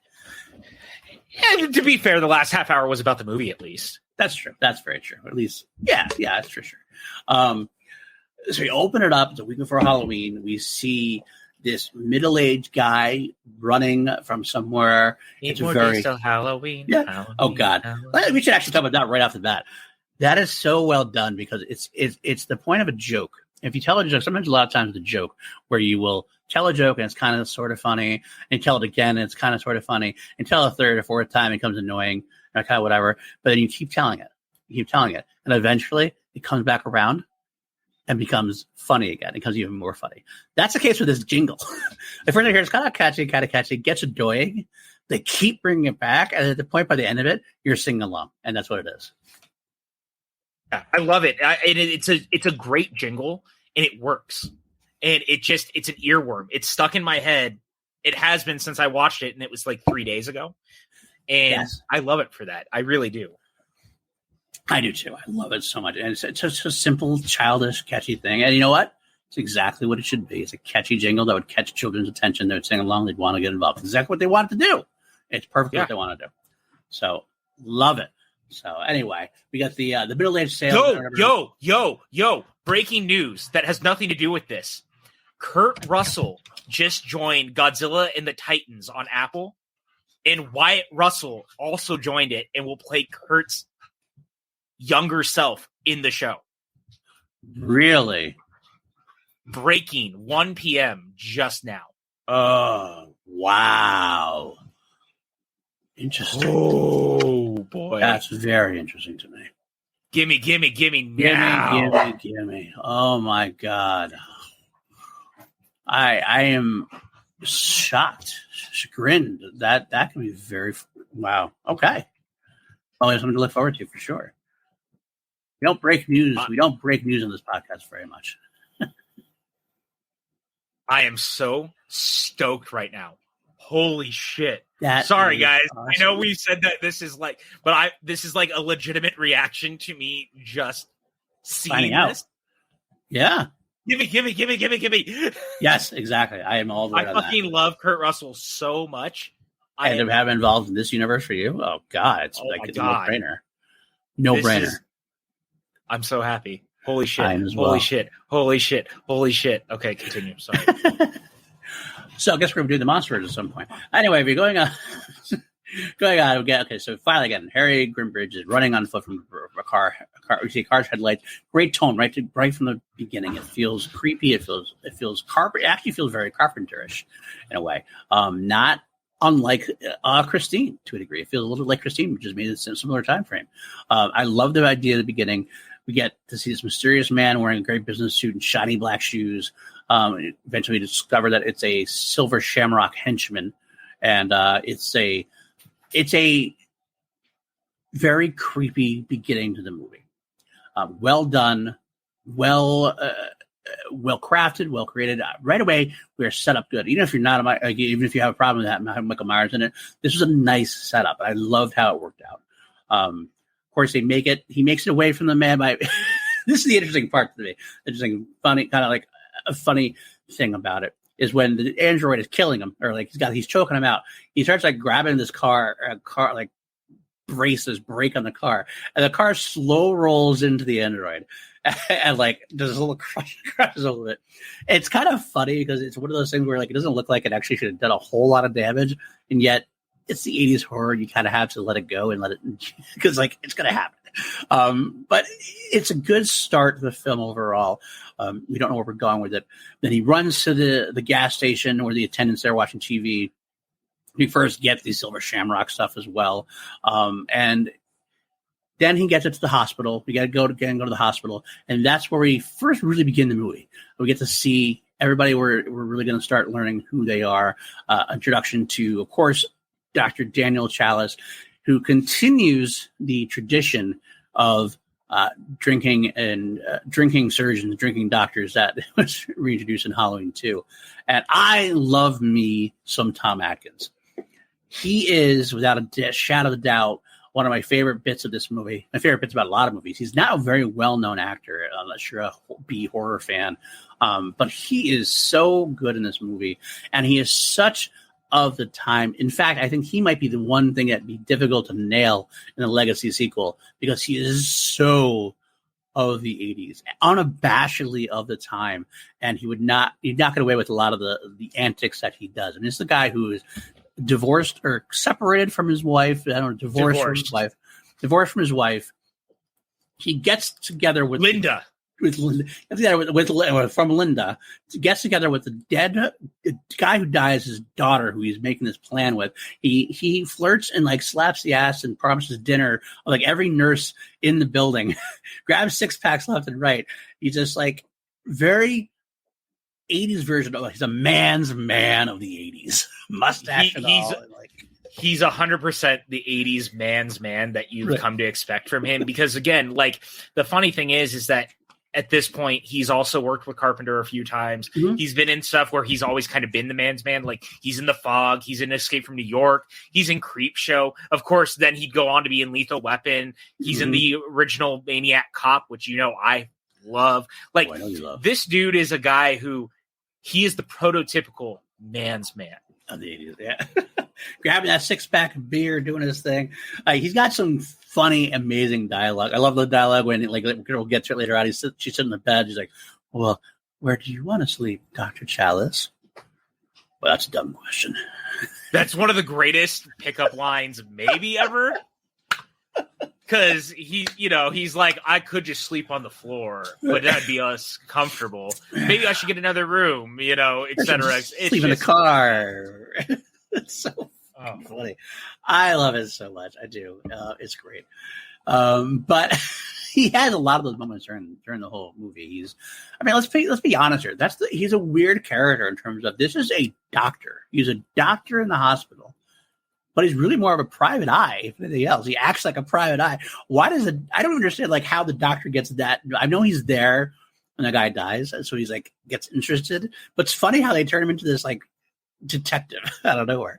Like doctors today would have like shoved this off of the policeman. Like, this is kind of weird, but this is your job. I'm a doctor. Doctors don't go off doing these kind of chasing down leads of people who died in the hospital. That's not what happens usually. And yet it seems of the norm, and it seems completely believable in Tom Atkins' hands. It really does. And I think, honestly, this movie doesn't fare nearly as well without Atkins. Right. I just think he's so cool, and yet I can't help but be like, he's kind of also sleazy. Like you said, he just feels kind of, he's the prototypical 80s dude. And there's kind of a sleaziness to that, but at the same time, he makes it seem so effortlessly badass, which is kind of wildly problematic to where generations of guys felt like they could grow up like that. But at the same time, within the movie, it's great. And it works. And he makes the movie better. Absolutely. I every time I watch this movie, I like it more and more. And every time I watch it, I like Tom Atkins more and more. He's I wish he had more of a following than he does. I wish people were interested. I don't think a lot of people know who he is. He's not like an A-list actor by any means. He's not really a name that people know unless you're into these kind of horror films kind of thing, or into those films of the 80s like that. I think he deserves more. I think he's a lot of fun to be in. He would pour havoc on any kind of legacy sequel. You want to throw him in even today, I kind of feel like he would make them make a compelling, fun character to watch. No, totally. Again, dude is so fun. And this whole character really just, he's a doctor who just kind of gets wrapped up in this crazy situation because, again, you brought it up. It's very Carpenter-esque how it opens. It's kind of chaotic and weird and fun, and I love it. And then he kind of gets wrapped up in the mystery, and that's what I really like. It's very similar to the original Halloween in that, right? Laurie kind of gets caught in the middle of this event, whether she means to or not. Loomis is the one kind of chasing the mystery, but Laurie kind of gets caught in the middle. And I really like that for Dan as a character, is that he gets wrapped up into this mystery because a dude dies in his ER. Because he gets murdered, by the way. He doesn't die during the opening chase sequence. He gets there, he's got the mask, and he's like, they're coming to kill us all. And he's got the silver shamrock mask. And then the dude shows up and actually murders him with that great gruesome eye gouge sequence that makes me uncomfortable in the hospital room. And I really always liked that. And of course there's Nurse Agnes who goes, "What are you doing in here?" And the dude just walks out. He leaves Agnes alone. It's so funny. It's so funny all right, there's always been this discussion about how horror and comedy are the same. They hit the same parts of the brain. So it kind of, sometimes you laugh when you're not supposed to laugh because it's horror, and sometimes you're scared. But it's that case. There's so much in this film is you laugh at it, but at the same time, it's still very creepy and very well done. Another one of the things that got me, I love it when all of a sudden he walks out and she's so scared and screaming about it. And then Tom Atkins runs down the hall trying to chase him out, and he comes, just pours the gasoline on himself and blows up the car. It's so creepy and weird, but it's so kind of amusing at the same time. It's well done. By the way, I'll point this out now, since I probably would point this out a million other times. The music is so well done in this one, much better than Halloween 2. This one takes, because they don't try to do the Michael Myers theme at all, really. It's a different score. It's John Carpenter teaming again with Alan Howarth, like Halloween 2. I want to give credit where credit's due. I didn't like what Howarth did on Halloween 2. Maybe that's because it's bastardizing a theme I already knew in my mind. That's what happened with Halloween 2. This was just an all original score, is much better. And it fits the tone. It helps the tone tremendously. I love this score. Yeah. I love it so much. 100%. It's a great score that stands out a lot, and one that I actually listen to very frequently. And it actually does the thing that I think Halloween 2 does very badly, is that I think that the score is much more prominent in this movie. And it goes back to what I like about the original Halloween, where it feels like it's the heartbeat of the film. I feel like it's consistently kind of underneath your skin and always kind of going, and it works here. Now, I'm going to shout out our friend Tim Franco. And I was talking to Tim the other night, and Tim is actually a proponent for the Halloween 2 score. And I talked to him about it a little bit, and he was like, honestly, he goes, for the feel of the movie, it actually works for him. And I thought that was a really interesting take, where he was like, the gothic nature of the movie and the gothic nature of the score actually kind of complements each other better. And I have a hard time arguing with that, even though I don't like his version of it as much. And I still do think that there is some bigger problems overall with the way it's implemented throughout the movie. But I thought it was really interesting talking to someone that was like, yeah, I actually really enjoy it. And I actually think it fits really well. And it was interesting hearing that, because I, you and I were on the same page, but I liked hearing someone else who was like, I don't necessarily agree. Tim Franco, I don't know if you actually listen to our podcast or not. I know you're a friend of ours, but you don't have to listen to our podcast to be a friend of ours. I love Tim Franco. Exactly. I love Tim Franco's conversation. I think I adore Tim Franco. He has some great outlooks and very off the beaten path. He definitely is not someone who ever follows trends. He likes what he likes. I respect his opinion 100%. So I'm always interested to hear if he loved that, I almost feel like I should go back and listen, because I feel like he's that.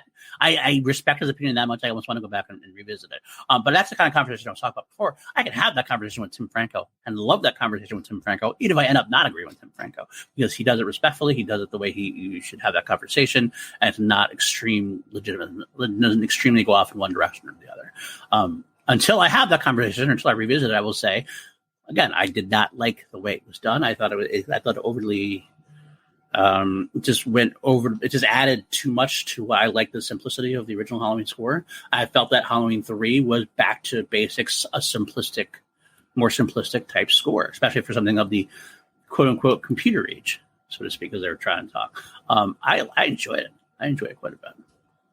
I just want to shout out. So we're in this world of horror and things that are happening, and there's this idiotic take going on right now from a guy on Twitter who said that he wants to declare Jordan Peele the greatest horror director of all time because no one else had made 3 great horror films. Right. And started to slander John Carpenter.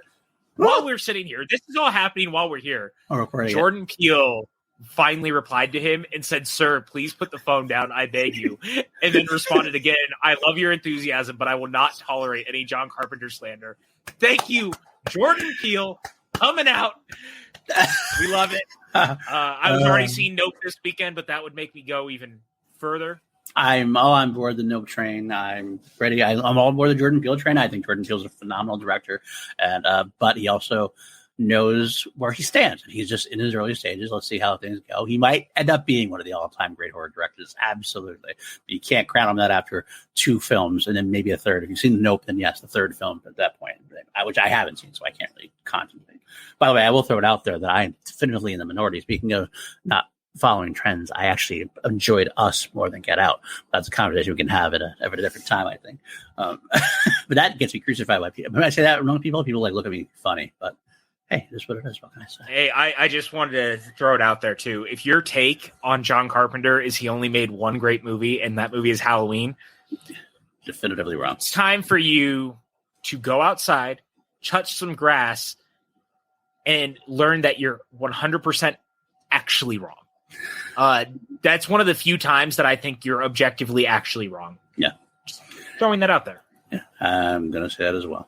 Thank you. I double down and triple down on that. Yes. So either way. All right. Let's move back on. We kind of said all the things. So day later, after the weird android attack and Tom Atkins doesn't know what the hell is going on, the daughter of the subject comes in, identifies the body. And obviously it's a case of Tom Atkins' character, Dr. Chalice, being a little bit attracted to the girl right away. You see that right away. And the fact that's a little weird case, he decides to go with her and try to figure out what's going on. Interestingly, we get the first appearance of the immortal classic Halloween movie being advertised on the film on the TV to follow up, which is the best, which is so great. This is our theory. This is the theory we have, that this actually Halloween 3 does take place in the same universe as Michael Myers. That John Carpenter's Halloween was just not a fictional film. It was an adaptation of real life events that happened. And so the film we got was the actual movie of the the incident where Michael Myers came home. So that's our theory. We're sticking by it. Yeah, I really do. I really do believe that this exists in a world where the movie they're showing is 100% a adaptation of the night that Halloween happened. Mm-hmm. And I love that idea because it just makes sense. And that also explains why in Halloween Kills, the Silver Shamrock mask still exists. Absolutely. Just saying. It's like it's poetry. It rhymes. Hell yeah, brother. Hell yeah. and this, of course, this scene leads to when we see Ellie Grimbridge show back in, and she's talking to Tom Atkins, and she's like, "Did my father say anything to you?" And this is one of my favorite lines of the movie. And he's like, "Yeah, he said to tell my daughter Ellie that I love her very much." And she goes, "Well, thanks for thanks for at least lying, even though it's not a very convincing one." It's such a weird dynamic, and I love it. I do. It's one of the things where like it sounds like it actually sounds like real dialogue would happen. It's a real dialogue that happened between those two characters. That's all you can ask for in a movie. As long as the characters sound true to themselves, that's all you can ask for. Whether you think it's a silly scene or a silly conversation or whatever, it works. It works. Yeah. So they decide to go visit. Obviously, as they figure out, they find some things that actually leads to the fact that Silver Shamrock is somehow tangentially involved, or that's the only thing that seems to be because he was carrying the mask, and they find the button or whatever, and it kind of like leads them to go, okay, well, if I'm going to find out anything, maybe we should travel to Santa Mira, California, the largest Irish population of California, I guess. The same place, the home of the Silver Shamrock Novelties Factory, to figure out what exactly is going on. They get there, they rent a room at the local Rose of Shannon Motel, and they rent a room as husband and wife or whatever. This is a funny thing I'm talking about. Their plan is they're going to pretend to be husband and wife mask buyers. I didn't realize mask buying was such a a thing. Like you actually could go to a factory and buy the masks. Like what is going on here? Well, depending, I guess it is kind of weird, but I guess depending on where you are back in the days, right? Right. You would have to go to maybe before large distribution, because this seems like it's a fairly small business, so they probably don't have major. This is so stupid that I'm explaining this out loud now that I think about it. But this idea that distribution from a small company, you were probably giving them business and going and picking things up versus them shipping it out, even though this is weirdly a nationwide thing. 100%. I mean, obviously it's a nationwide thing. Also, we get to see Buddy Kupfer and the Kupfer family coming to do something similar. Obviously, to he's the biggest seller of the Silver Shamrock masks worldwide. It's interesting. It's an interesting concept. It's one of those 80s things that didn't need to be explained. I think that's the best part about 80s movies to me, is that it doesn't feel the need to explain a lot. Whereas today's movies, if this was made today, they would have to go to some kind of detail about almost everything. We accepted, let's put it this way, in the 1980s, we will accept the plot of the movie is that a evil witch warlock took bits of Stonehenge, chops it up, and creates masks that are going to distribute to kids all around the world, supposedly, and supposedly it's going to work, that every kid in America wants this mask and is going to wear it and watch the show at 9:00 to melt their brains, and that's the whole plot of that's the evil plot of the guy. We accept that in the 1980s. If this film was made today, it would be trash for that reason. And it's so funny you say that, because ultimately, at the end of the movie, I'm going to jump all the way towards the end, because here's the truth of the matter. There's not a lot of meat on this movie. So I can kind of jump into what we're talking about in what you're saying. Right. Because when Atkins asks him straight up, he goes, "Why?" And he goes, "Do I need a reason?" Right. Sometimes I just want to play a trick on kids. Then he kind of gets into this like, well, it's actually has to do with this, this ancient ritual that is that you actually hear about in the opening of the movie, by the way. There's like a television broadcast that's flipped away from talking about Stonehenge and talking about Samhain and all the pagan rituals of Samhain. And again, the funny thing is Halloween 2 introduces the Samhain stuff. So again, why I think this actually takes place in the same world is that the cult aspect of all this is introduced in that movie in throwaway dialogue that is then expounded upon here. So, but the movie doesn't go out of its way really to explain itself more. And I kind of like that, like, as a thing. Sure, do they let Cochran kind of like needlessly monologue? Yeah, and it's great because he's fucking good at it. Dan O'Leary is fantastic in this movie. He's such a great villain. Dan's monologue in this film is the Donald Pleasance of this movie. That like old time respectable actor who he knows what he's doing as an actor, and he fits that role perfectly. And so giving him that monologue about Halloween itself is so perfect. It's so beautiful and powerful. And like, and again, I just explained the bizarre batshit film plot this movie has, yet he makes it seem completely believable and genuine with that one monologue about Halloween. Even the first line, you don't know much about Halloween. You were fond to do with kids who take masks and go beg for candy. And he like the how he bites off the candy. Like it's just a simmering villainous firebrand inside. It's so great. I love it so much. Oh, I do too. And again, I think he 100% sells this movie in a lot of ways, just like Atkins.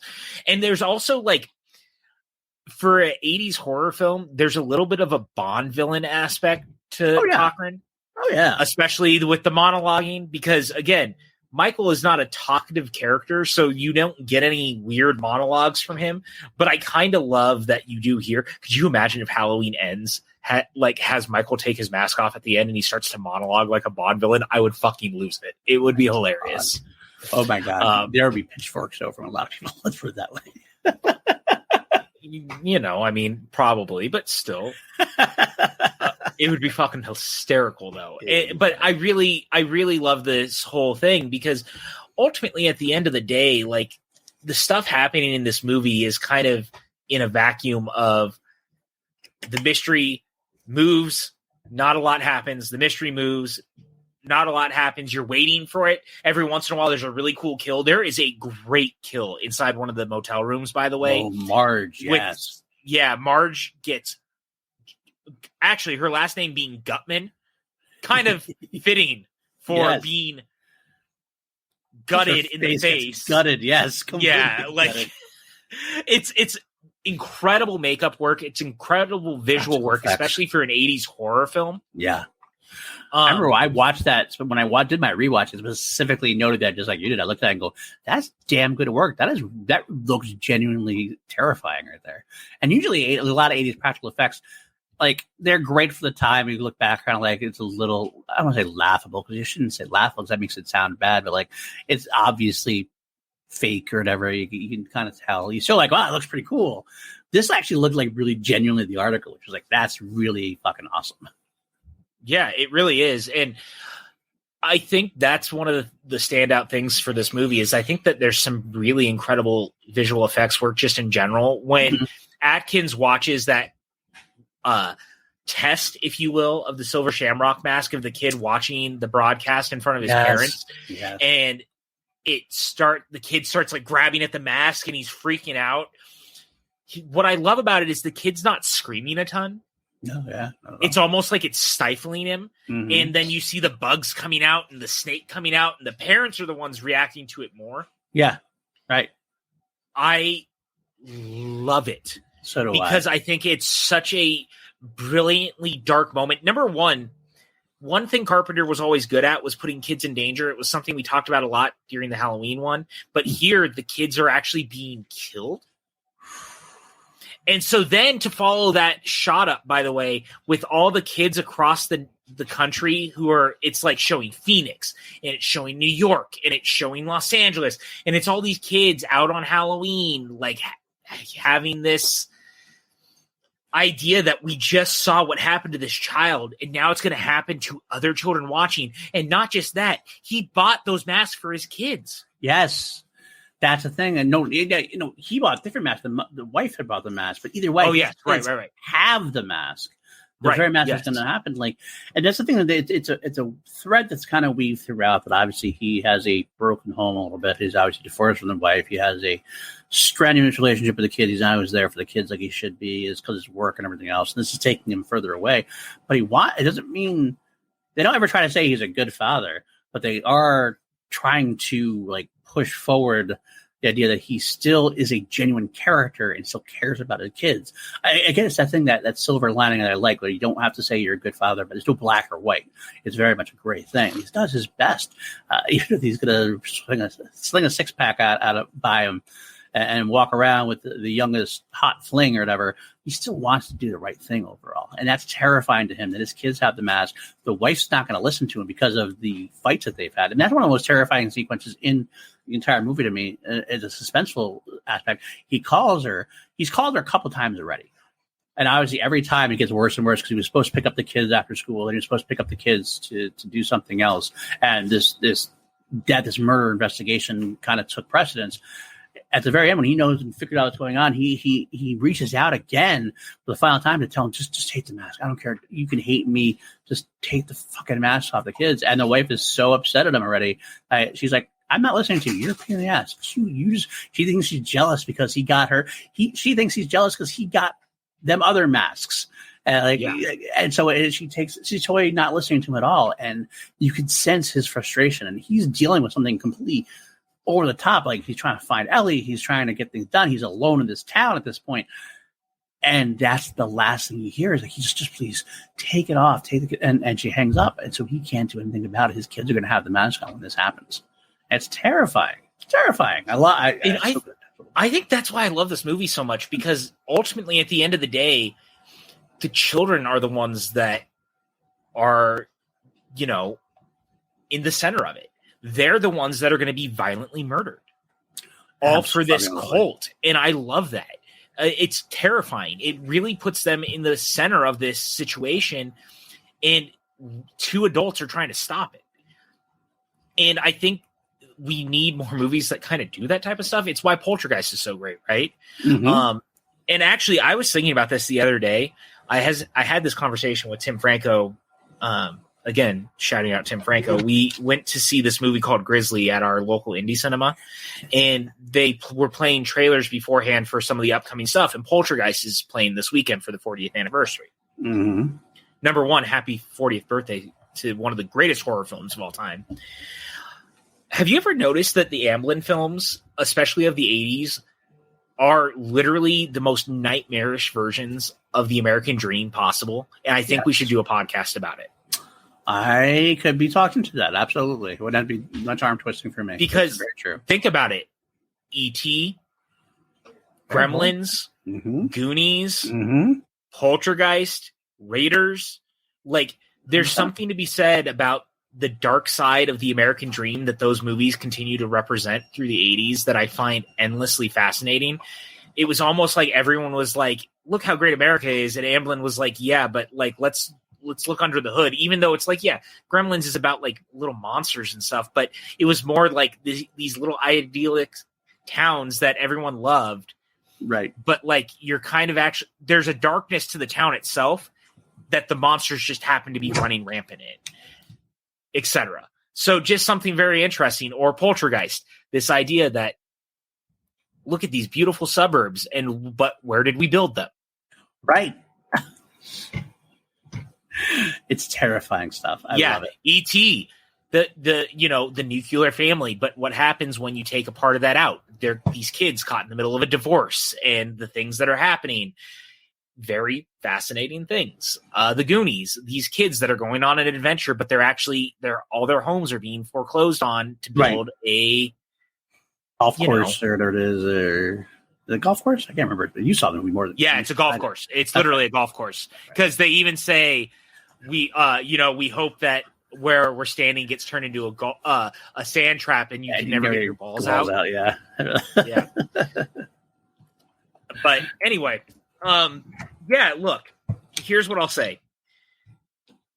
Halloween 3 is a really great movie, and we're kind of not having a lot to talk about meat-wise because I don't think there's a lot on the bone in the same way that Halloween has. Right. This is definitely more of a this thing happens. It's more of a cool overall tonal film, things like that nature, than plot-based piece by piece. This is a mystery that's straightforward A to B. They go to the town, they search out things. There's a couple of gnarly deaths. They get to the end, the villain monologues, and that's where we are. And I love that about it, to be honest. And there's a one of the things I like about this movie too. There's a great twist. Yes, there is. And the twist is obviously throughout the movie, Ellie is kidnapped and taken away by the people at Silver Shamrock, and Atkins gets her back, and it's this great moment where they're fighting against them, and they get out, and they're gonna stop the kids from dying because they're gonna go out and. What a great bookend, by the way, because the end of the movie takes place in the same place that the movie starts. Same gas station, same dude who brought in the victim at the beginning. Mm-hmm. I think that's such brilliant filmmaking. And I know that sounds weird, but there's something about the beginning and the ending being the same. Yes. It's a nice bookend to it. Obviously, there's actually kind of the two twists there at the end there. We have the moment where we discover that Ellie's... Well, we'll get there. Let's first talk about the monologue. We get... Chalice finds Ellie, and he ends up having to end up running rampant, find a way to destroy what Connell Cochran has created, which actually does make me curious about the ending in a way, because it seems like they destroy most of the stuff going on. Like Connell Cochran gets killed and everything else, but yet somehow it's still broadcasting towards the end. How did that not throw you for a loop? Like, how does that work? No, it definitely did for me too. It's read for you a little bit? Yeah, a little bit, because it looks like they ultimately kind of do the thing. They destroy the production and it's still there. But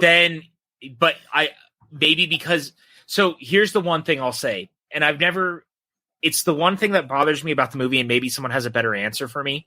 Yeah, me too. As far as I can tell, Halloween, not as far as I can tell, as we all know, there's different time zones in America. So this is me overthinking, obviously.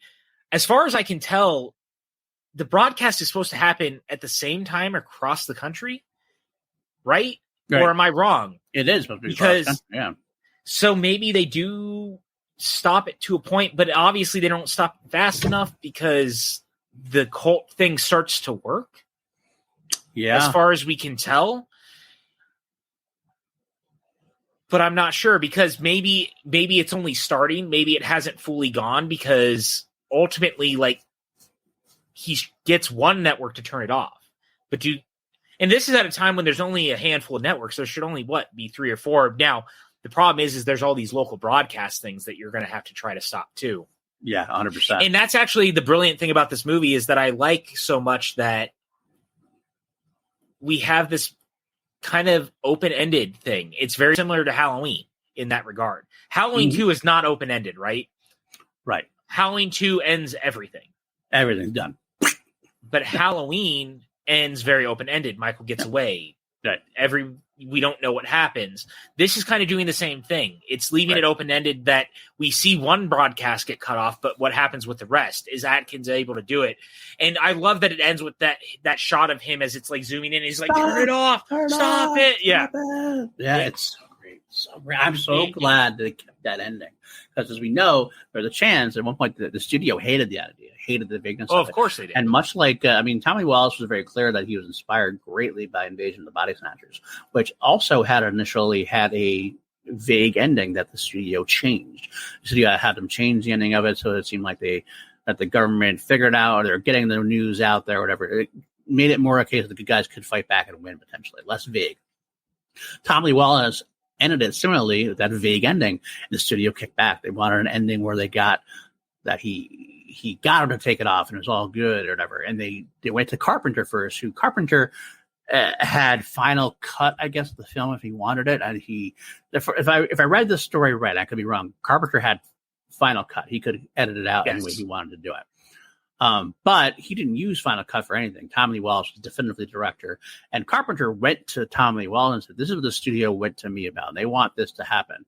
I'm going to leave this to you. What do you want to do? Either way, I will back whatever you want to do. If you want to do something else and create a different ending, or do you want to stick with the original? What do you think? And Tommy Wallace said, let's stick with the vague ending. And Carpenter said, done. And I used whatever cloud he had and went back to Universal and said, this is how we're ending this movie, whether you like it or not. Now, whether or not that had influence on how they decided to not market it as well after that, maybe. It could be.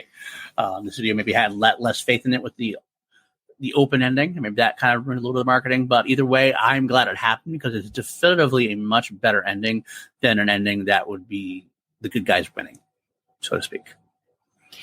And I think for movies like this, actually, doing this type of mentality is the best way to go, because I think that the best horror kind of leaves stuff open and vague, right? Like, there's something to be said about that. There's something about leaving me on this note of what happened, right?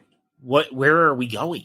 Right. What's next? And you don't get those answers. And that leaves me wondering, where do we go? What's next? I almost like it less when everything feels nice and tied up.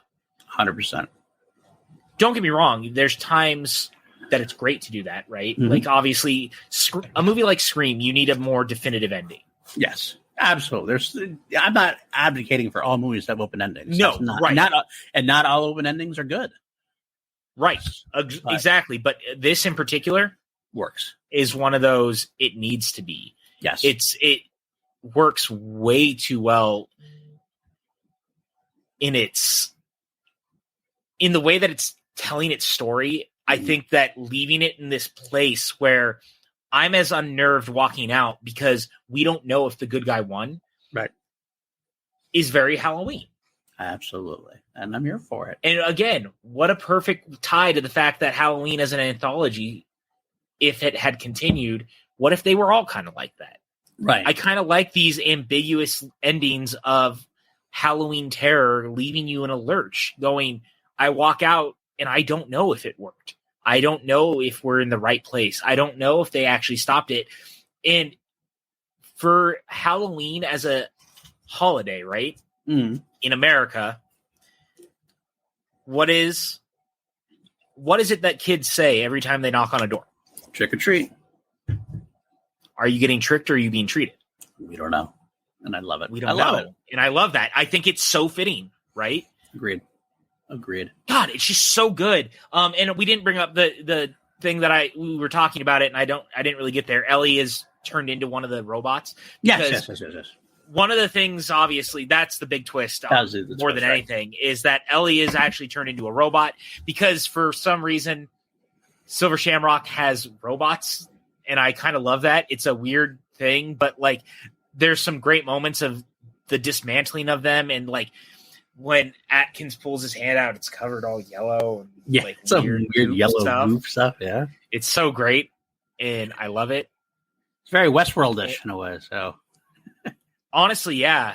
Actually, there's a lot of Westworld vibes here. If you had told me that this was a Michael Crichton written Halloween film, I would believe you. Yeah, 100%, absolutely.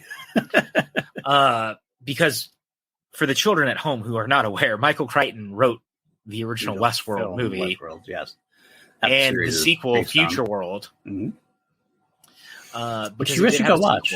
You should watch both of them. Crichton directed Westworld too, I think, if I'm remembering correctly. I believe he did. I believe you're right. I should look it up real quick. I don't know if he directed Future World, but I know he definitely directed Westworld.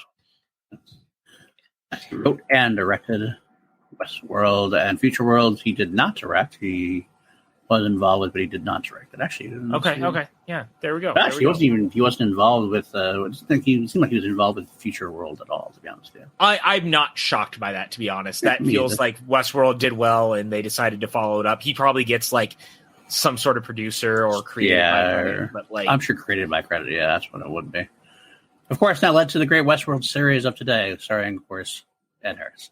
I wanted you to be able to end on the fact that Ed Harris was in it, so that was for you. I will throw that in real quick, by the way, if you're not watching. Westworld Season 4 is the finest since Season 1. Season 1 is a great piece of TV.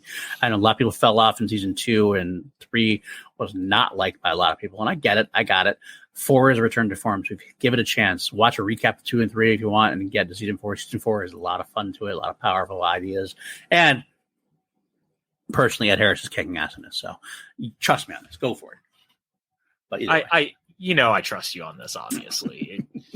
But seriously, man, and to the people at home listening to this, Halloween 3 is the redheaded stepchild, it's the black sheep, et cetera, et cetera. No matter how you want to look at it, Halloween 3 is kind of lost in the shuffle because it's not a Michael movie. Mm-hmm. And it's kind of a disservice. Because ultimately, at the end of the day, it's a really great horror mystery set on Halloween, set in the same universe. It's still Carpenter. It's still Deborah Hill. It's Tommy Lee Wallace. There's so much happening here that's so good. Dean Cundy still did the cinematography. Like, it's still in the Halloween family. Mm-hmm. It's still a really, really great film.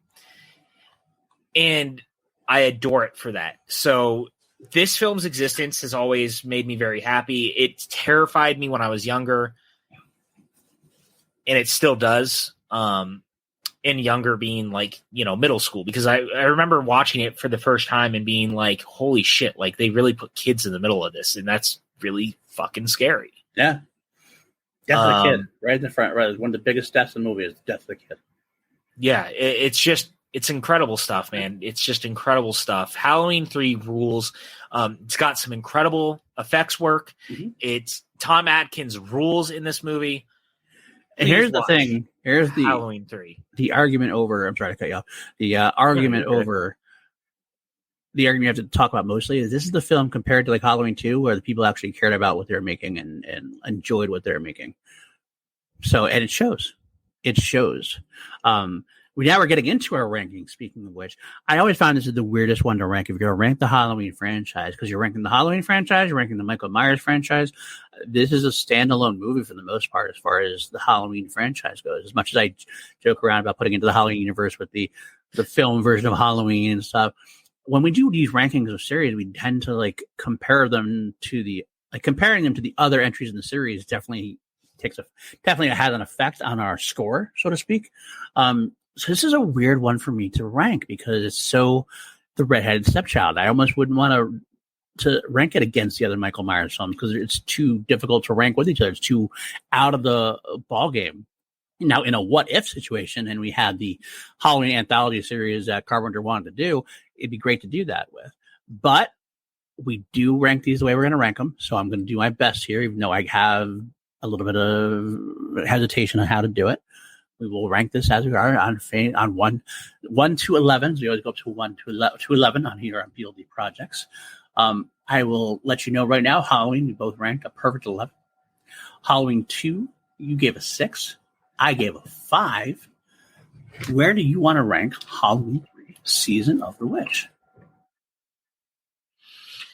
Boy, I mean, I think this is very close to one of the best movies in this franchise. There's an argument to be made that it is the best sequel in the franchise, even though it's its own thing, obviously. Mm-hmm. But I think I'm going to give this sucker a 9.5. Wow, a 9.5. Okay. Interesting take. It's very strange. Wow, that close to 11. That close. I really love this movie, dude. I really, really love this movie. There's only one other movie in this franchise that I might give close to that as a rating. But again, I'm rating this as its own thing. Like, yeah, I'm looking at it outside of the confines of what we're aware of. Which is why I'm having such a hard time ranking it. Exactly the reason, because you're doing that.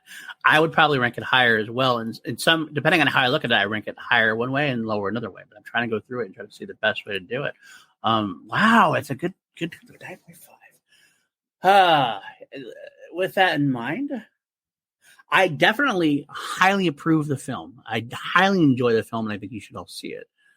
I don't know if I can go as high as you did, which is fine. I'm going to give it a solid. I want to go with a solid 8.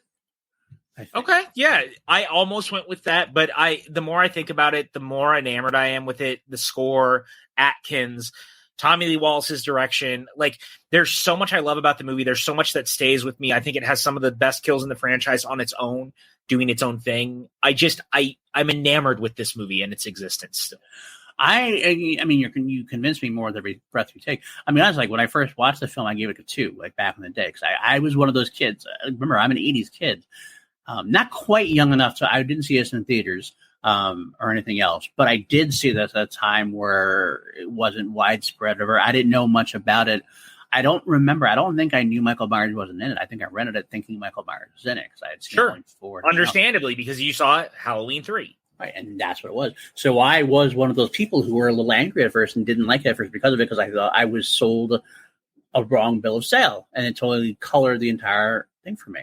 Now, when I rewatched it, I didn't watch it again for a long time after that because I was like, I'm a Michael Myers fan. I'm not just a Halloween fan. I'm more of a Michael Myers fan. So I didn't watch it for a long time. When I did my rewatch, I did a rewatch, I think, of the series when H2O came out. I didn't rewatch it then. I said, fuck, I'm just watching 1, 2, 4, 5, 6, and go from there. But then when Halloween 2018 came out, I said, you know what, I'll put it on. Let's see, because at that point, I read a couple of articles about how it had been reevaluated, et cetera. I'm like, you know what? Let me watch it again, knowing what I like about it. And I liked it a lot, knowing what I know about it. I liked it a lot more. Watched it again, like a lot more. Every time I watch it, this film went from like a 2 to like a 6 to a 7, like, and now it's an 8. I wonder if I watch it again next year. Do we watch next year? Excuse me. I might join you at a 9.5. I don't know at this point. It's the way it's going. Every time I watch it, I like it more and more for exactly the same things that I love. Tom Atkins, love Dan O'Hurley, who, by the way, I just found out today is the day I found out that Dan O'Hurley is actually the same guy who played Grigg in The Last Starfighter, which totally blew my mind for a second. I was really threw me for a loop, but I love that as well. And I might like it even more and more. So I'm going to go with the solid 8. I definitely think that there's going to be other movies I like more in the franchise as we get further on down the line. And I think that's part of it. Again, when it comes down to what I said before about how I rank these against each other to a degree also, instead of just being standalone, I have Halloween at 11. I know there's films I like more than Halloween 3, but I know they're not still nowhere near 11. So I wanted to leave myself a little buffer move in between. I think that's what's happening. No, I get it as well.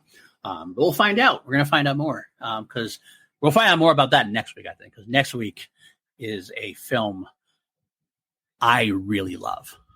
I do too. And it's a movie that I think is hotly contested a little bit between people at times, which is weird because I actually think it's a really good movie. So Halloween 4, The Return of Michael Myers, the first Halloween movie I actually saw, which I admit it might color my viewpoint a little bit on it. But that's what we're going to talk about. I can't wait. And it's also going to be the start of our next project. We're going to be doing a Patreon-only bonus content of Two Mediocre White Dudes on Halloween, where we're going to be talking about Taking Shape 2, the book by, I don't have the author. You have the book there? You have the book there behind you? I do. The authors is Justin McNeil and Travis Mullins. Thank you. I want to give credits due. But they detailed a plethora of Halloween sequels that were pitched or developed and never saw the light of day. And this is where those start. We're going to have a detailed talk about what Halloween 4 could have been, potentially, and where it eventually got to being. So that'll be Patreon only. I can't wait to talk Halloween 4 in general. We'll have to figure out when we're going to do that. That's coming too. So, and what do I mean by Patreon? Patreon.com/PLD projects if you want to get involved. I want to call out a couple of my patrons here: Danielle Ramirez, Brennan Buckingham, Brady Parker, Jeff Alterman, John Lastrina, Kelly W. Love you all. Love all of my patrons. I can't wait to hang out more with you guys. We do hangouts, do extra content like this. We do our Doctor Who show. I'm not sure when we're getting all this stuff in because we have such little time, but we'll make it happen. But that's a great bulk of our conversation, a great Facebook feed where we talk about movies all the time, Halloween, Doctor Who, whatever else is going on in our lives. It's a great little community we've started. I hope you come and join us. It's a lot of fun.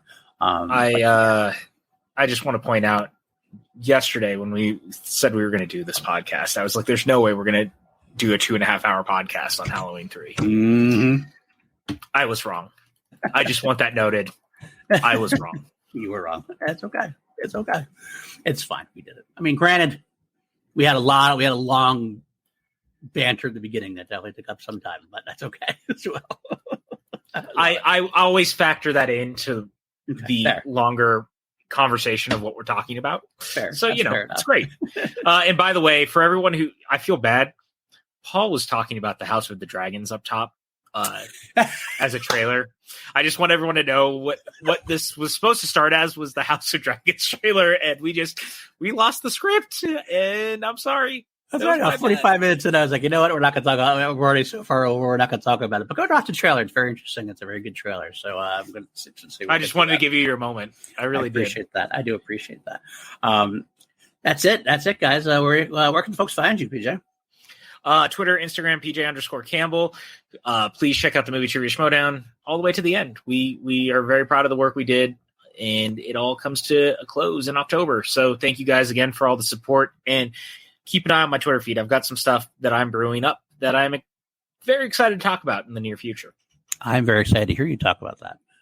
And I might... You hear me talk about it daily. So, Well, I might be involved, so I like hearing you talk about me, so it's all good. It's true. I mean, look, not that you and I don't have more stuff to add to our plates, but yes, PLD is involved. Find me at Paul_Denuzio at Twitter. You can also find me every week on PLD Projects. I do a couple other podcasts on this besides Two Mediocre White Dudes on Film. I also do Crown Jewels, a journey through Queen's catalog, my favorite rock band of all time. I'm on the Queen 2 album. That should be coming up back next week with an episode. You can also find me every week on Class Action on the YouTube channel, which is myself, Richard Eric Jarvie, Matty Gunner, and occasionally PJ Campbell, who will sub for me because he's that good of a dude. Next week, we'll be talking about the Black Phone versus Don't Breathe, which is something that Jarvie pushed on, and I'm excited to talk about those and see what category we come up for that. That's always a fun thing. We take two items, either category or actors, directors, films, franchises, and put them up against each other in a steel cage battle to the death. Second PJ is talking about movie Trivia Schmodown coming to an end. Let's keep it going all the way to the end. Let's make it a worthy ending. Thanks for all your support so far. Let's keep that going. And of course, Action Industries as well. I can help produce for Ben Bateman and your guy on their channel. That's a lot of fun as well. I think that's everything. I hope that's everything. I hope I'm not forgetting anything. But that's it for now. Can't wait to see. Stay tuned for next week, Halloween 4, the return of Michael Myers. We are marching forward on and on to get to Halloween Ends, which we can't wait for. We are very excited and hope you are too. Until next time, of course, stay mediocre. Stay mediocre. There's no reason to go above mediocre. Why would you? Being mediocre is the only way to be. Right. Never underestimate that power. Take care.